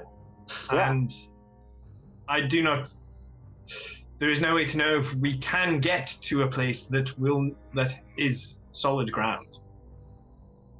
Can I start handing out torches that we can light off of Sparky, and then we can use that to burn the webs further? Oh, okay, yes. I would still say a rest would be helpful. With the perception check that I made, can we see it? So the knitted webby floors, are they noticeable? Once the grounds are at all? closed, they're not. You can't see the knitting anymore. It looks. You can't see the knitting. It makes it sound much more wholesome than it is. It's the ground as it seals It's up just and the ground. it pulls the ground. Yeah, there are webs covering the ground as well, but it's on the surface rather than the stuff that's clearly woven through it in some way. Healing the ground. The web's obviously magical, if you see what I mean. No, and 355 if you've been corresponding with Doc, they don't radiate magic. Oh. They're not natural by the standards of the material plane, but they. Yeah. No, I see. I would be looking at the ground and asking Doc. Doc, can you investigate the area and tell me how structurally sound this ground is? I mean, I'm not a geologist, but I can do it. Or a seismologist, that's another one. No, well, just do a spin around. Give me a good view. There's a bit of a Pirouette. I mean, it seems fine, but it seemed fine before, so I'm getting the sense that it's not to do with strict structural integrity as much as some other condition firing which caused the ground to implode underneath you. It's almost like this is some kind of like a metaphorical sinkhole as well as a literal one. Thank you. Viorica, your hut that you can create. Indeed. Would it, if we were to create it here, perchance, would it protect us if these spidery creatures were to appear on the outside? Yes. You do not sound very sure. Everything well. Sorry, having. I think I just gained it last time, so I'm not entirely certain. It's yes. As far as I know, we would be safe. I would still like to put it in a tree. Granted, that sounds like a good idea. I think that's the best way to rest. If we want to rest in this web forest, then the best way to do it would be at height of a tree. I particularly don't want to rest in the web forest. I'd much rather have a clearing where I can see what's coming from me. Are we just thinking of a short rest, a little sit down? Because we've only been walking like 4.5 hours. Only. And time is sort of important.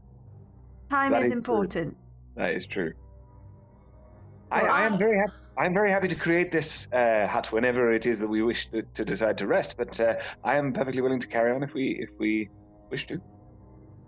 I'm happy to keep going. But if someone really wants a bit of a sit down, that's okay. I just don't think we should have a sleep.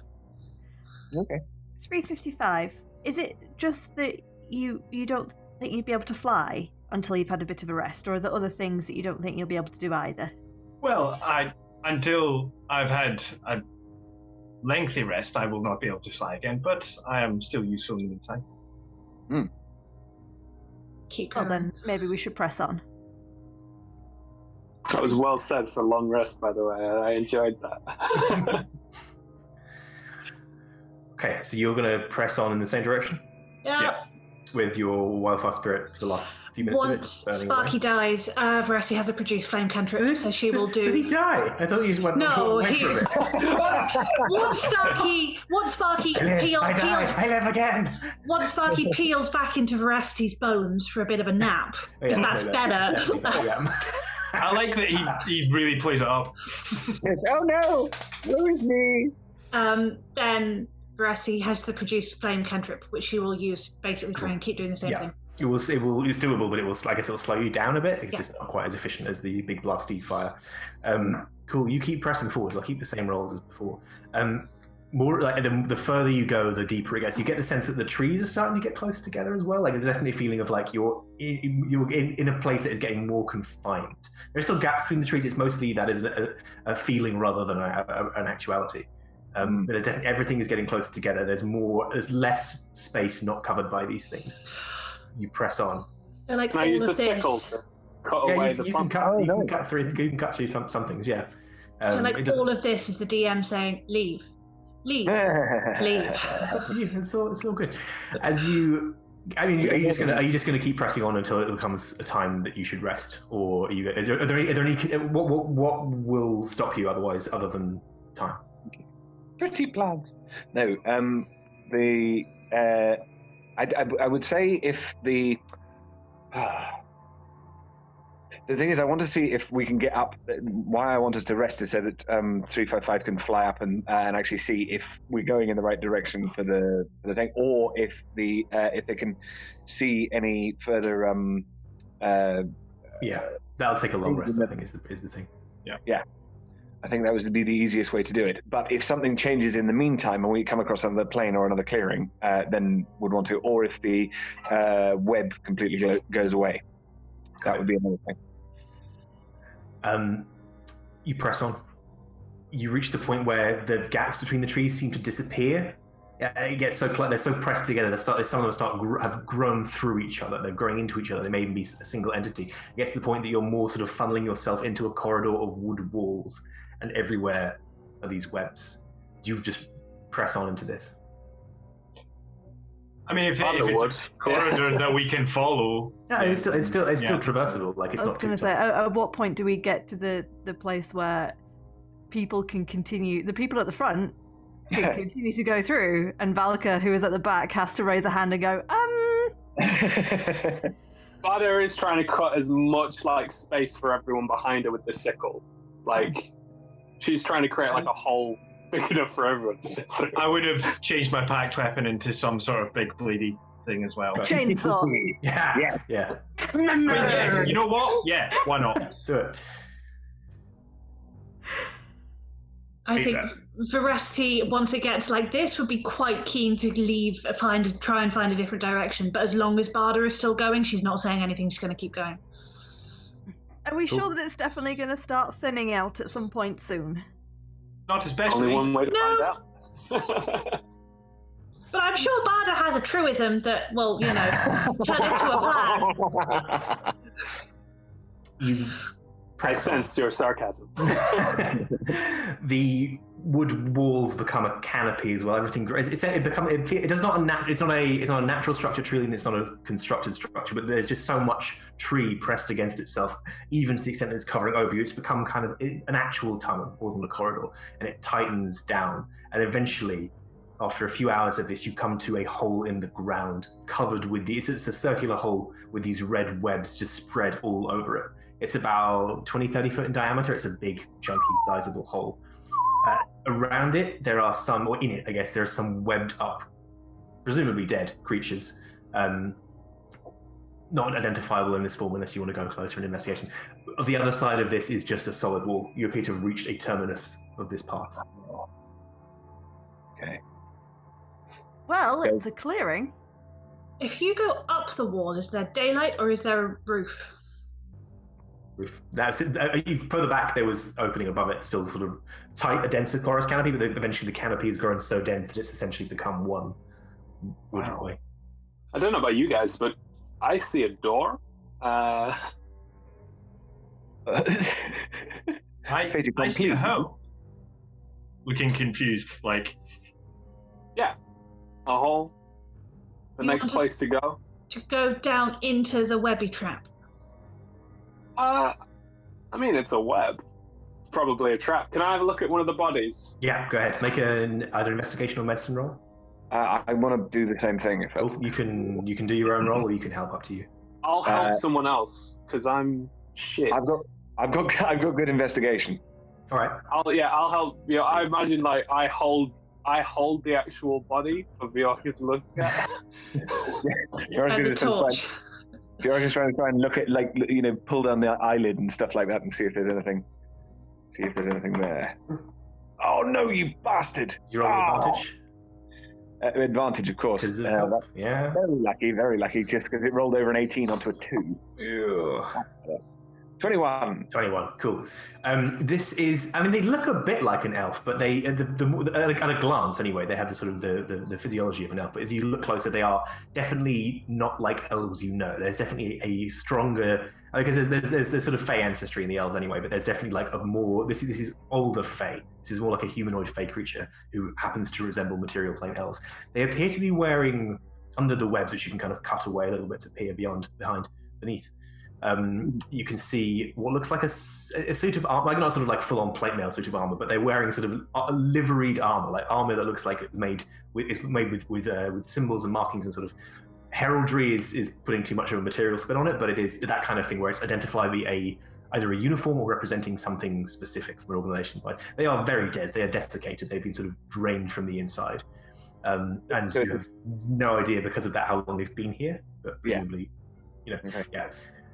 So it's more of a skeleton than it is anything else. Yeah, it's that kind of husk vibe. Yeah. They're more. There's more integrity. There's more to them than the skeleton, but that they have been. Completely, yeah.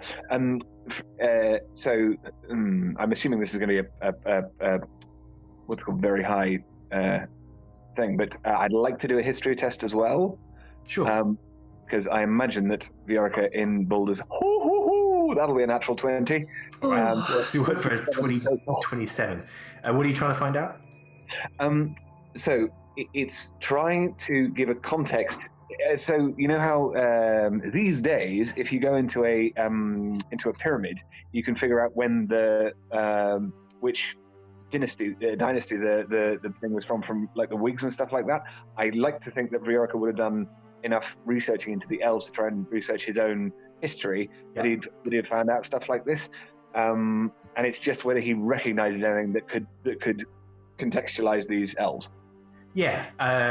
So specifically about the looking at sort of trying to date the body, Yes. as it were. That's Exactly. But yeah. There you go. This definitely exists outside of the history that you're used to from the material plane, which does complicate matters. It's not like you can pin it down to that, which in a way does tell you something because this person is not someone who's come here from the material plane. They are probably not from. They could be from this place originally, or they could be from another plane who've come in that way.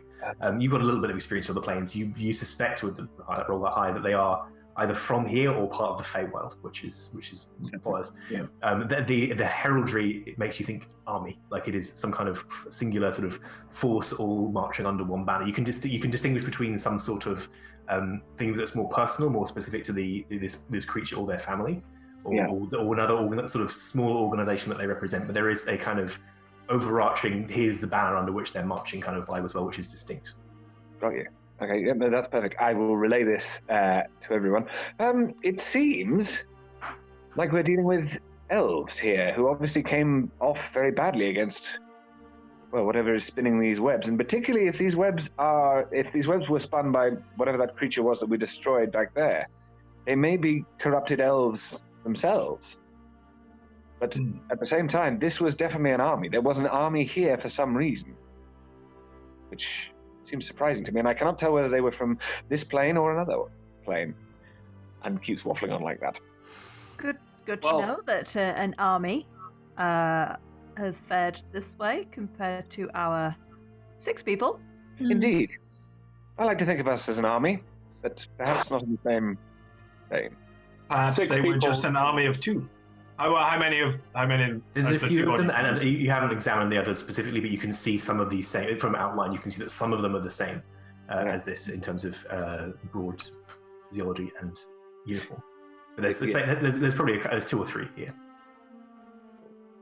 This may not we're be 6 exceptional people. Look at it that way. We've made it this far, and hey, look, we've only got 1 entrance. We can probably take a rest here. This seems like an entrance to something different, Look, this is what we're looking for. It seems like a pit into a hole filled with dead bodies and spider people. Well, there's only one way to find out. I mean, you keep saying that. There's in fact an alternative where we back up until we see the sky again, and then either if 355 can fly again, or I can turn into a giant spider, climb up a tree, and carry you all out onto the canopy. There are options that don't involve going down a pit under the ground where we know giant people spiders are waiting. Exactly. At least we know what's awaiting. If we go somewhere else, we'll be going into more unknown. I like unknown more than I like terrifyingly Unknown. demonic people spiders. I do think it's a very. To be fair, we did deal with that one relatively, suitably. But that is my point, is that clearly that one person did not create all of these webs. We know for sure that there was another one or two that were coming for us as we left. We have no idea how many of them are down there. How about we take a rest? We have an hour. We settle our feelings. Yeah, we take an hour here. We chill out. We, get a bit of rest up for our feet, and then we come to this with a new light, a new freshness. Bard is like looking down the hole as she's saying this. Yeah, exactly. I would like a sit down. Yes, a sit down would be good. Maybe we can make tea and have some biscuits and not yet. Yeah, that smile's creeping across her face again. And can we see anything like through the web down the hole? You can try and walk to the edge. Again, the web is thick around the edge, and if you look over, it's a sheer hole downwards. It runs about. What was your lantern range? 120 feet. Oh, neat. It's about 60 feet down. It runs. It just seems the size. So the bright light just sheer. hits the bottom then. Yeah, true. And there appear to be a couple of tunnels. The downside of this, as it were, the bottom of this looks like similar to the chamber you fell into, in that there are small circular tunnels that run off this thing. Similarly, this is thick with webs. Awesome. Are you going to set up for a rest? He says, seeing that it is nearly the end of the session. Yes. Torsten would like a rest, one. So yes. Viorica, would you like to cast your hut? Yes, I think it only takes me a minute, which is if you use a spell slot, it does. If you use it, you can ritual cast it, I believe. I'm keen to ritual cast. 11 minutes. Yeah, that's absolutely fine. It's the number one ritual spell, I think. What does it look like when you cast it? You have to stay in one place, and the creatures who are going in there have to be near you when the spell completes. But so there are trees all around. I wanted to do it in a tree. So you have to back, because here you're inside essentially a little chamber made of woods, because the trees are all pressed into one another here. It's essentially become as like a wall. So climbing up. That's what I mean. I want to go. Yeah, I want to go outside and set it up in a tree that's hopefully quite like that. You see what I mean? And it starts off. It's created by singing, as it always is with him, and he picks up the sword cane and, as it were, sings like he makes notes almost physicalize and stick. It's like he's drawing it out of the air with the notes that he's saying, and each one as it hits adds an extra. It's like all of the different notes are harmonizing with themselves. So it's a ding, ding, ding, ding, ding, and each one of these builds up until it's an entire sort of shimmering. Like tent is far too little a word, but that's cool. It's like one of those. Yes, exactly. Yeah, much better. And it's sort of the top of it is sort of all gingerbread work with like Rivendell in the Lord of the Rings films. It's that kind of vibe. Cool. And within this, you are ensconced for the purpose of the rest, which we will come to next week. Yes. Thank you. Yeah, go on. I was just going to say, can we click the wrong rest button, or is that too meta? We'll cover that next time, I think. Oh, right, okay. We're really tight on time. So, thank you for joining us. Thank you all of the players for a wonderful session exploring the Hedgemaze for the first time, and thank you for joining us, everyone in chat, everyone who's been lucky and watching. Welcome. It was episode 7 of Seekers of Elturel Buried. We are back here next week, same time, 6 to 9 p.m. UK, 10 a.m. to 1 p.m. Pacific time, or you can catch us on briefly on the Twitch catch-up and then on YouTube and our podcasts, anywhere you like. We're also running at the moment a series of one-shots on Tuesdays at 7 to 10 p.m. UK time here on Twitch, 11 a.m. to 2 p.m. Pacific time. Yeah, both on twitch.tv/alltogetherrpg, hosted at twitch.tv/DND. I think that's most things. No, I've got to thank our lovely sponsors and supporters. So we have HeroForge, thank you for the minis you saw on stream earlier. Ultra Pro, thank you for your sponsorship as well. We are also pleased to be supported by D&D Beyond, Level Up Dice, Idle Champions of the Forgotten Realms, and Warriors of Waterdeep. I think that's everything. Yes, marvellous. We'll see you next week for more shenanigans and exploration chicanery in the Hedgemaze. But for now, bye-bye. Bye bye. Bye. I know.